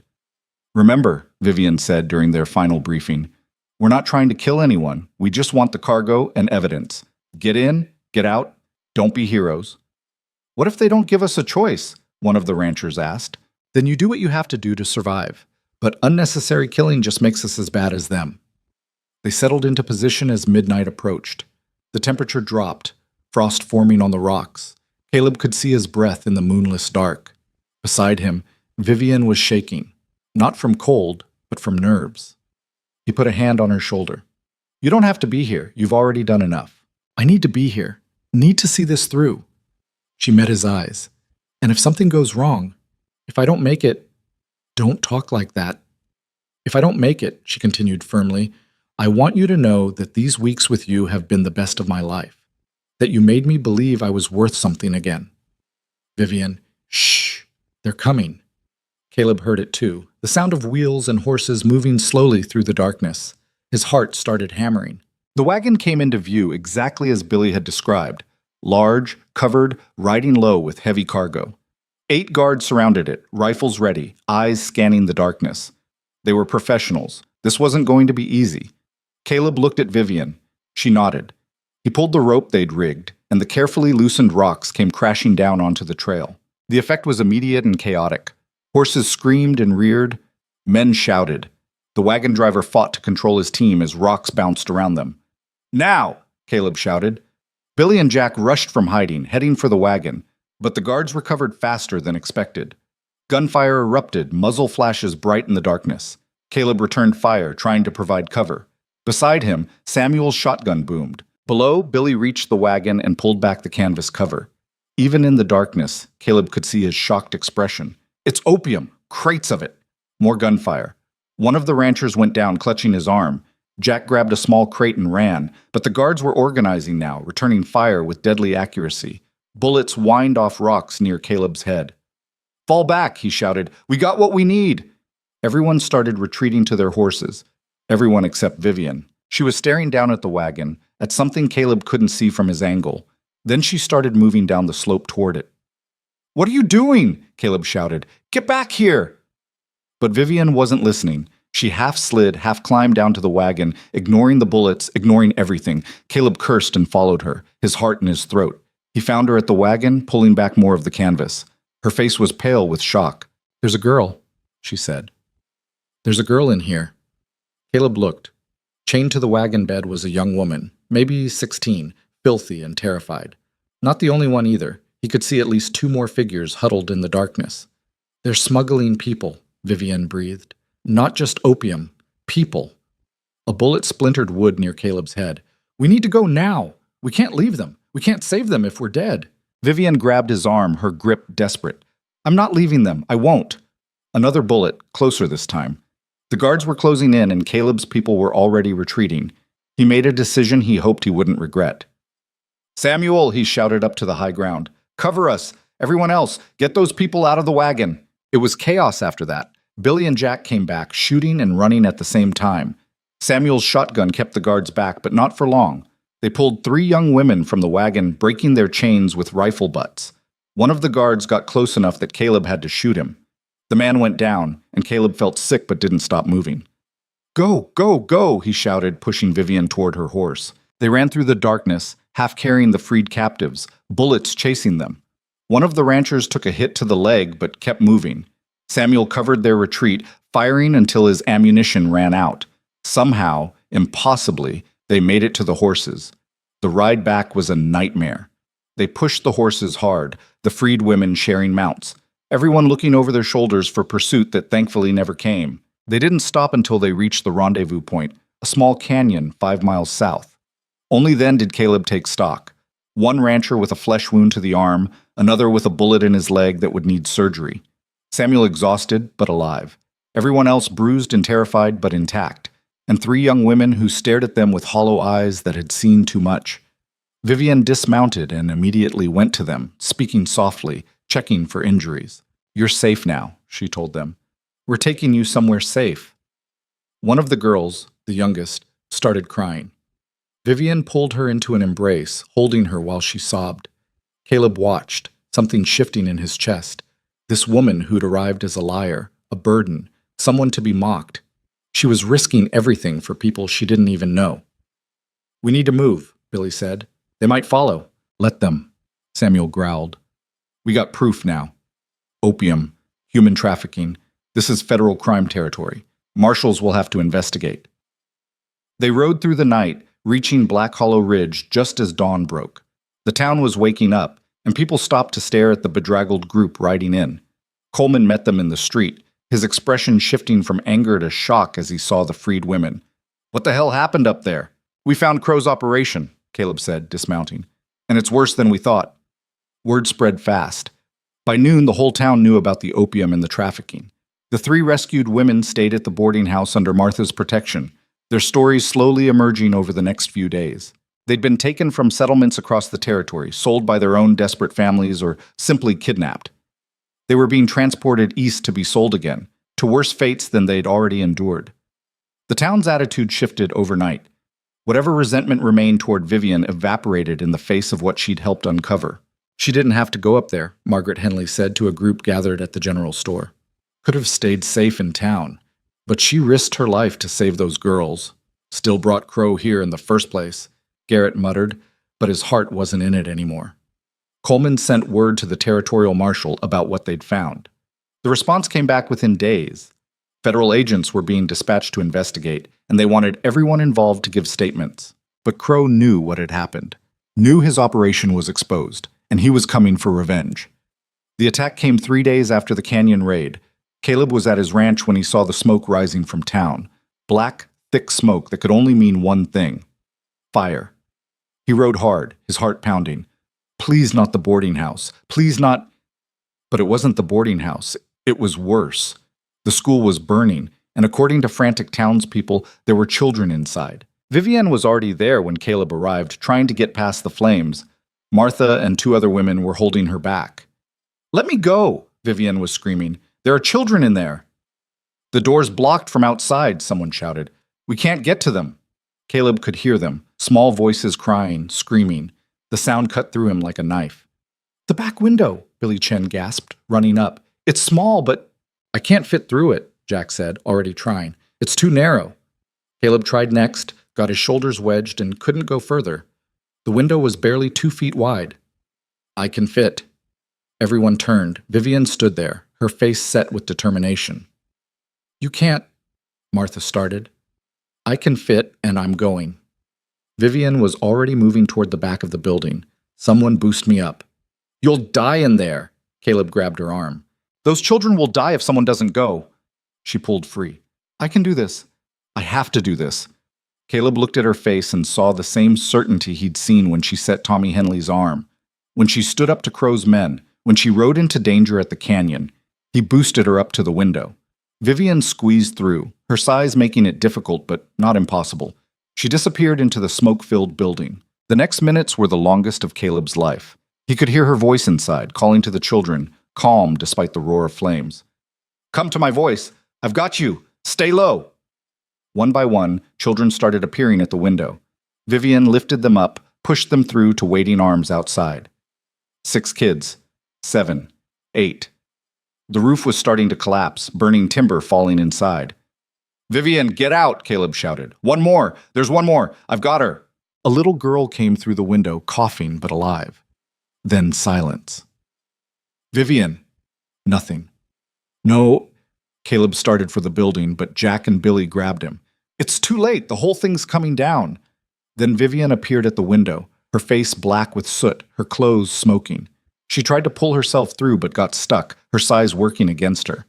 "I can't. I'm stuck." The roof beam above her groaned ominously. Caleb didn't think. He climbed up, reached through the window and grabbed her arms. Billy and Jack helped pull from below. They dragged her through just as the roof collapsed in a shower of sparks and flame. Vivian fell on top of Caleb, both of them hitting the ground hard. For a moment, they just lay there, coughing and gasping.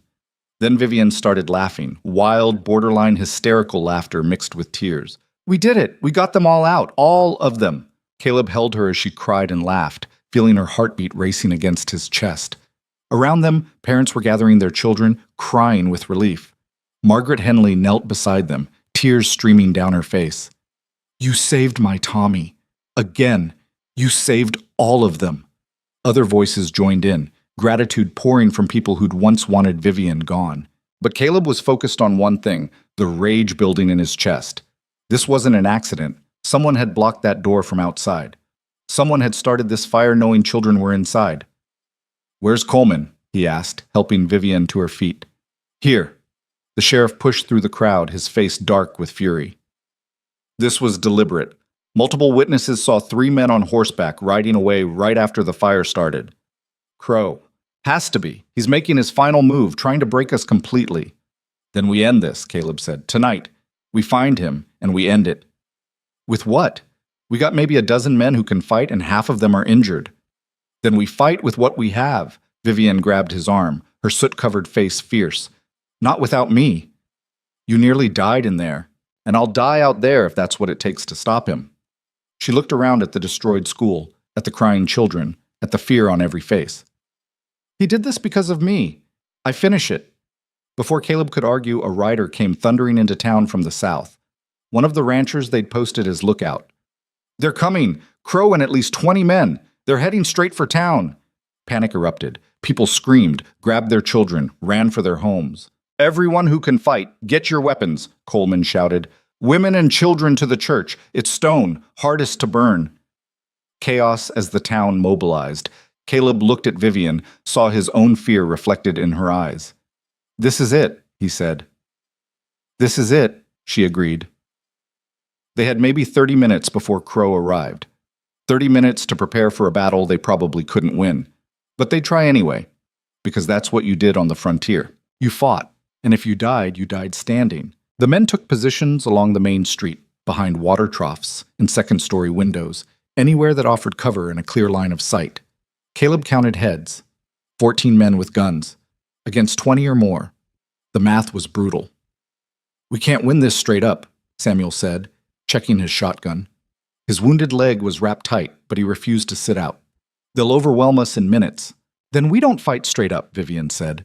She was still covered in soot from the fire, her dress burned in places, but her mind was working. "We use the town itself. Funnel them into kill zones, make them fight on our terms." Coleman looked at her skeptically. "You got experience with this kind of thing?" "No, but I've read enough military history to know that smaller forces win by controlling terrain and psychology." She pointed down the street. "They're expecting us to be terrified, disorganized. We give them the opposite. We make them cautious." "How?" "Fire. Block the side streets with burning wagons. Make them come straight down the main road where we're waiting. They'll see the fires, see our positions, and they'll hesitate. Hesitation gives us time." It was desperate and probably wouldn't work. But nobody had better ideas. They spent the next 20 minutes setting up. Old wagons dragged into position and set ablaze. Men positioned on rooftops with rifles. The church bell rung to signal everyone who couldn't fight to take shelter. Vivian worked alongside them, helping move barricades despite her exhaustion. Caleb tried to convince her to go to the church with the others. "I'm not hiding," she said firmly. "This is my fight. You can't even shoot." "Then give me something else to do, but I'm staying." Caleb handed her his spare revolver. 6 shots. Point and pull the trigger. That's it."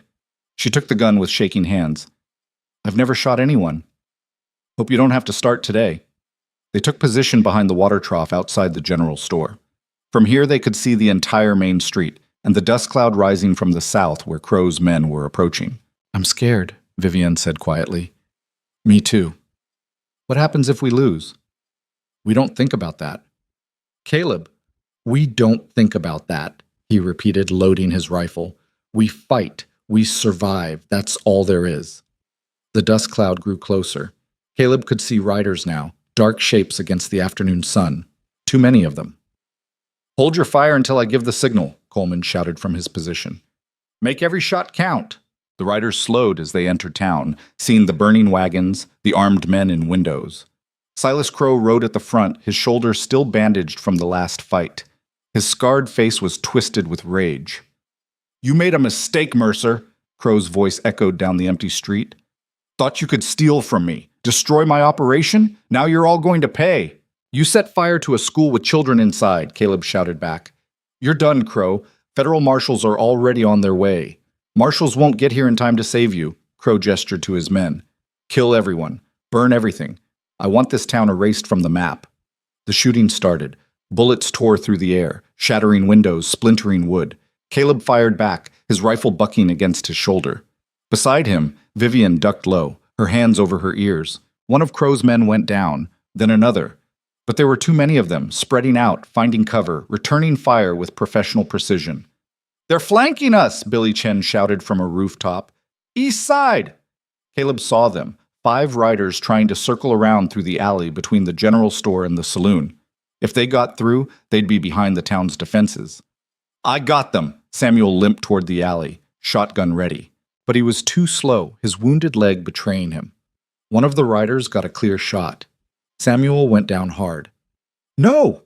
Vivian was moving before Caleb could stop her, running toward the fallen man despite bullets whining past. Caleb cursed and followed, providing covering fire. They dragged Samuel behind a water barrel as rounds punched through the wood around them. I'm okay, Samuel gasped, clutching his side. Blood seeped between his fingers. Just get back to position. You're not okay, Vivian said, already examining the wound. It's bad. You need Doc Patterson. Patterson's at the church. Can't get there without crossing open ground. More gunfire. Jack Morrison fell from his rooftop position, hitting the street with a sickening thud. He didn't get up. They were losing. Caleb could feel it. The slow erosion of their defense, men falling or running out of ammunition, Crow's forces pushing forward. We need to fall back, Coleman shouted. Everyone to the church! The retreat was chaos. Men ran from their positions, some carrying wounded, all heading for the stone church at the end of the street. Bullets chased them, and Caleb saw 2 more go down before reaching safety. He and Vivian helped Samuel through the church doors, just as Crow's men reached the main street barricades. Inside, the church was packed with terrified people. Women holding children, old men clutching hunting rifles. The wounded lying on pews, bleeding onto the wooden benches. Doc Patterson moved between them, his shaky hands doing what they could. But there were too many injuries, too much blood. How many men do we have left? Caleb asked Coleman. 8 able-bodied, maybe 10 if we count the injured who can still shoot. And them? 15, maybe more. And they've got us trapped. As if to prove the point, bullets started hammering against the church walls.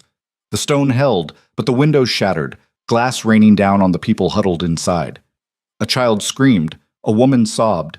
The fear was suffocating. Vivian stood up, her soot-covered face visible to everyone. Listen to me, all of you. The church went quiet. We're not going to die here. We're not going to let that man destroy what we've built. Her voice was steady despite the gunfire outside. But I need you to trust me. One more time. Trust you? Garrett stood up, his face twisted with anger and fear. This is your fault. We should have handed you over weeks ago. You're right. This is my fault. Vivian didn't flinch from his accusation. I brought Crow here. I put you all in danger, and I'm going to end it. How? By getting us all killed. By giving Crow what he wants. Me. No, Caleb said immediately. Absolutely not. Listen to me. Vivian turned to face him, her eyes clear and certain. I go out there, offer myself in exchange for the town. He gets me, you all survive. He'll kill you the second he has you. Probably, but at least the rest of you will live. That's not a solution. It's the only solution we have left. Caleb grabbed her shoulders, forcing her to look at him. You think I'm going to let you walk out there and die? After everything? After I made you care about me? Her smile was sad. I'm sorry for that, but this is the right thing to do. The hell it is. Caleb? No. He released her, turned to face the others. She's not going out there. We fight, all of us, together. With what? Someone shouted. We're out of ammunition. We're bleeding. We're dying. Then we die fighting instead of cowering. The argument erupted, fear and anger spilling over. People shouting, blaming, desperate for any solution that didn't end with everyone dead. Then Martha Sutton's voice cut through the chaos. "The tunnel!" Everyone turned to look at her. "What tunnel?" Coleman asked. "Old mining tunnel under the church. Goes back to when this was all silver country." Martha pointed to a corner of the building. "Opens up near the creek, about 200 yards from here. We could evacuate through it." "Why didn't you mention this before?" "Because it's half collapsed and probably full of bad air. But it's better than dying here." Hope flickered in the room. A way out. Not a victory, but survival. But Vivian was shaking her head. "They'll see people coming out. They'll chase us down in the open. We need a distraction." "What kind of distraction?" Caleb asked, though he was starting to fear he knew the answer. "The kind where someone walks out that front door and draws every eye." Vivian met his gaze. "Me. I go out there, negotiate, buy you time to evacuate. By the time Crow realizes what's happening, everyone's gone." "And you're dead." "Maybe. Or maybe I'm smart enough to stall him long enough to slip away myself." It was a terrible plan, probably suicidal, but Caleb couldn't think of anything better. "I'm going with you," he said. "No, not negotiable. You want to do this? I'm beside you." Vivian started to argue, then stopped. She nodded. Coleman organized the evacuation. Women and children first, then the wounded, then the remaining fighters would follow. Martha led them to the tunnel entrance, hidden behind a false wall in the basement. "Give us 10 minutes," Vivian said, "then start moving people through." "You got 5, Coleman said. "Any longer and they'll storm the church." Caleb and Vivian walked to the front doors. Through the shattered windows, they could see Crow's men taking positions, preparing for a final assault. "You ready?" Caleb asked. "No. You?" "Not even close." They pushed open the doors together and stepped into the late afternoon light. Crow was standing in the middle of the street, his gun drawn. When he saw Vivian, his scarred face split into a vicious smile. "Well, well, the coward finally shows herself." "I'm here to negotiate," Vivian called out, walking slowly forward. Caleb stayed beside her, his hand on his gun. "You want me? Take me. Let the town go." "You think I care about these people?" Crow laughed. "I'm going to kill you and burn this place to ash. That's what happens when people cross me." "Then you'll never see your money. $5,000, remember? I know where it is." That stopped him. Greed flickered across his face. "You're lying." "I'm not. Before I left Boston, I hid it. Insurance policy." Vivian's voice was steady, the lie flowing smoothly. "You kill me. You never find it. You let these people go, I'll tell you where it is." Crow studied her, calculating. Behind him, his men shifted nervously. "Even if I believed you," he said slowly, "why would I honor that deal? Because you're a businessman. You didn't come all this way for revenge. You came for money." Vivian took another step forward. $5,000. Plus whatever you can salvage from your ruined operation. That's better than nothing. Caleb could see Crow considering it. The man's eyes flicked to the church, to his men, back to Vivian. "How do I know you're not stalling?" "What would I be stalling for? You've got us trapped. We're out of ammunition, out of options. I'm offering you a way to get paid and walk away." Behind them, Caleb heard the faint sound of movement in the church. The evacuation had started. Just a few more minutes. Crow took a step closer, his gun still aimed at Vivian's chest. "Where's the money?" "Hidden in Boston. In my father's old office building, behind a loose brick in the basement. 3rd row from the bottom, 8 bricks from the left corner." It was specific enough to sound real. Crow's expression shifted from suspicion to interest. "And I'm supposed to just trust you?" "You're supposed to make a smart business decision. Kill me, get nothing. Let me go. At least you have a chance at the money." "I could torture the location out of you." "You could try, but I've survived a lot worse than torture these past few weeks. Pain I can handle. It's the thought of innocent people dying that breaks me." Vivian's voice dropped. "So here's my offer, one last time. I go with you, quietly. No fight. You get your chance at the money. These people live. Everyone wins." Caleb's heart was hammering. He could see the calculation in Crow's eyes, weighing revenge against profit. Then Crow smiled. "No deal." He raised his gun. Caleb drew faster, his bullet catching Crow in the chest before the man could fire. Everything exploded into violence. Crow's men opened fire. Caleb and Vivian dove for cover behind an overturned wagon. Bullets tore through wood, kicking up dirt, shattering what was left of the street. "Run!" Caleb shouted at Vivian. "Get to the church!" But Vivian wasn't running. She had the revolver he'd given her, and she was firing back with shaking hands.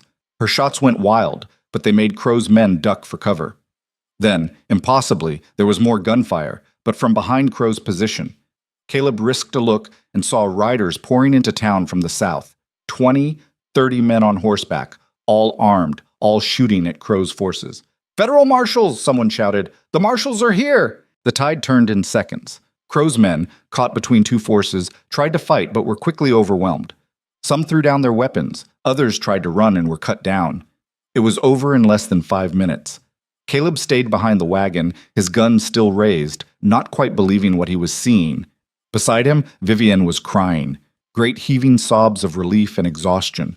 A tall man in a marshal's badge dismounted and walked toward them. "Caleb Mercer." "That's me. Marshal Hayes. Got a word about human trafficking and illegal smuggling in this territory. Looks like we arrived just in time." "You have no idea." The cleanup took hours. Crow's men were rounded up, arrested, chained to wagons.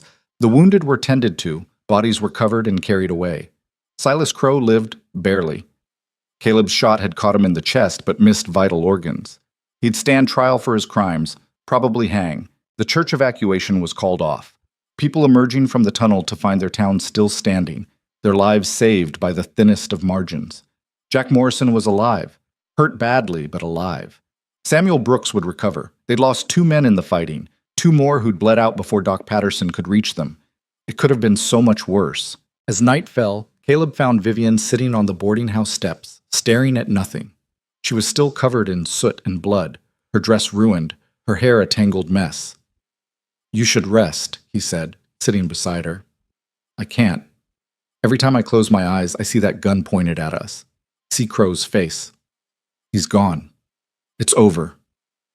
"Is it?" She turned to look at him. 4 people died today, because of me, because of my debts and my mistakes. 4 people died because Crow was evil.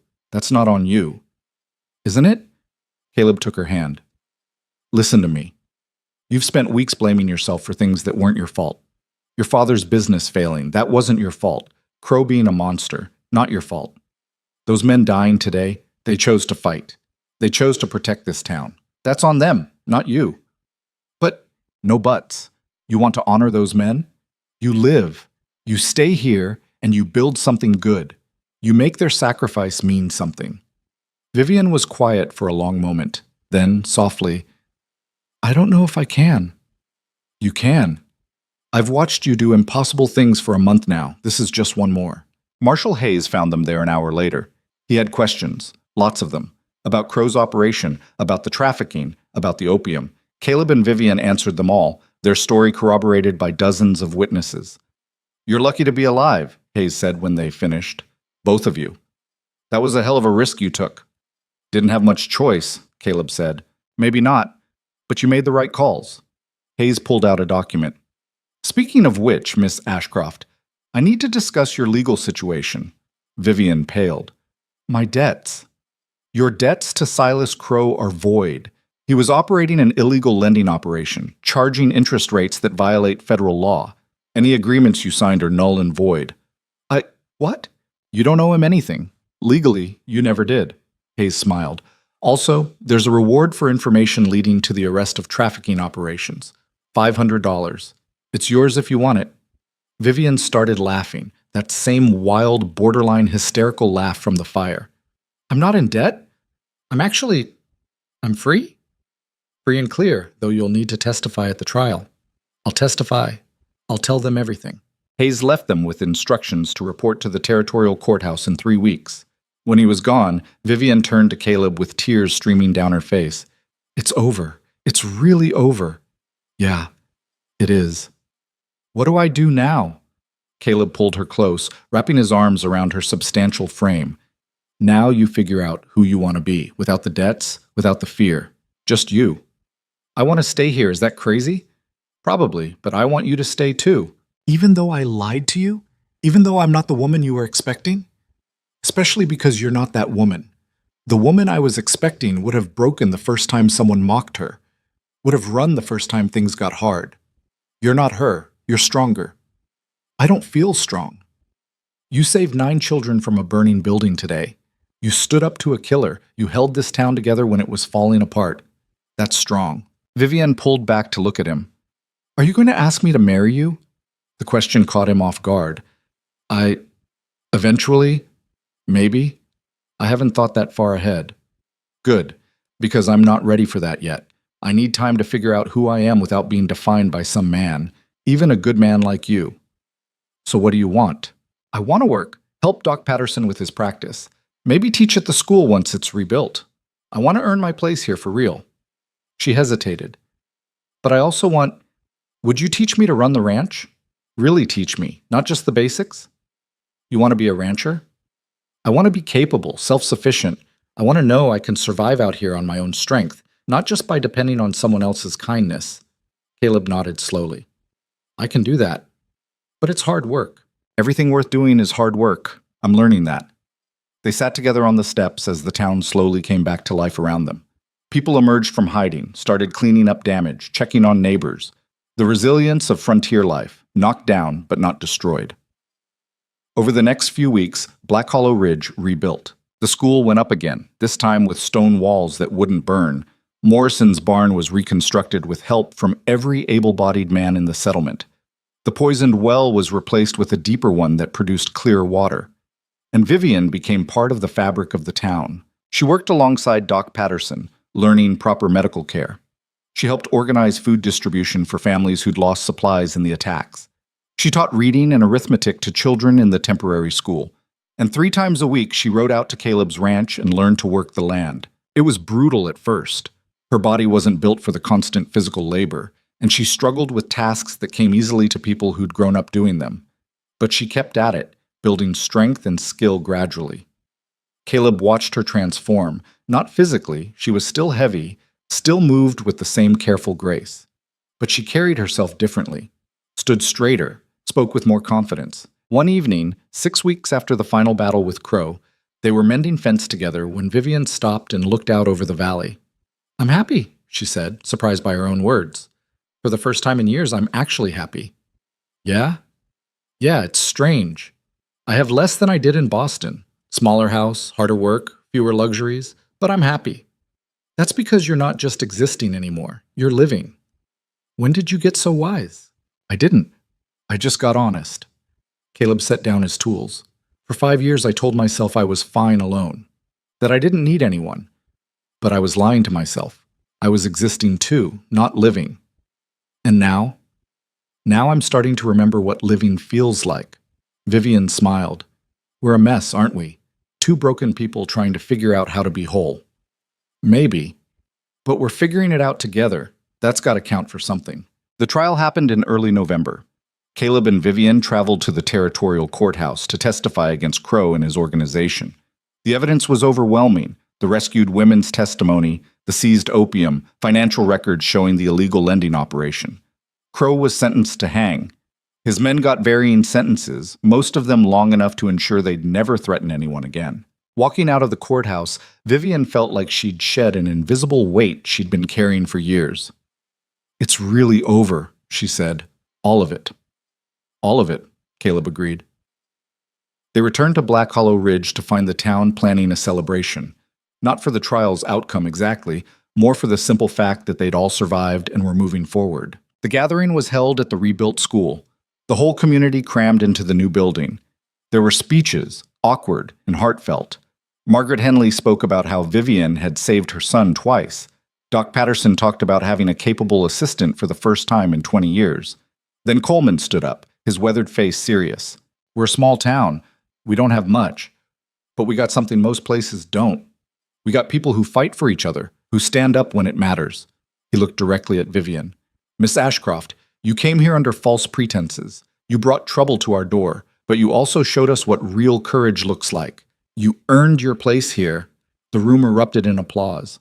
Vivian tried not to cry and failed completely. Later, when the celebration had quieted down, Caleb found her outside watching the stars. You okay? He asked. Better than okay.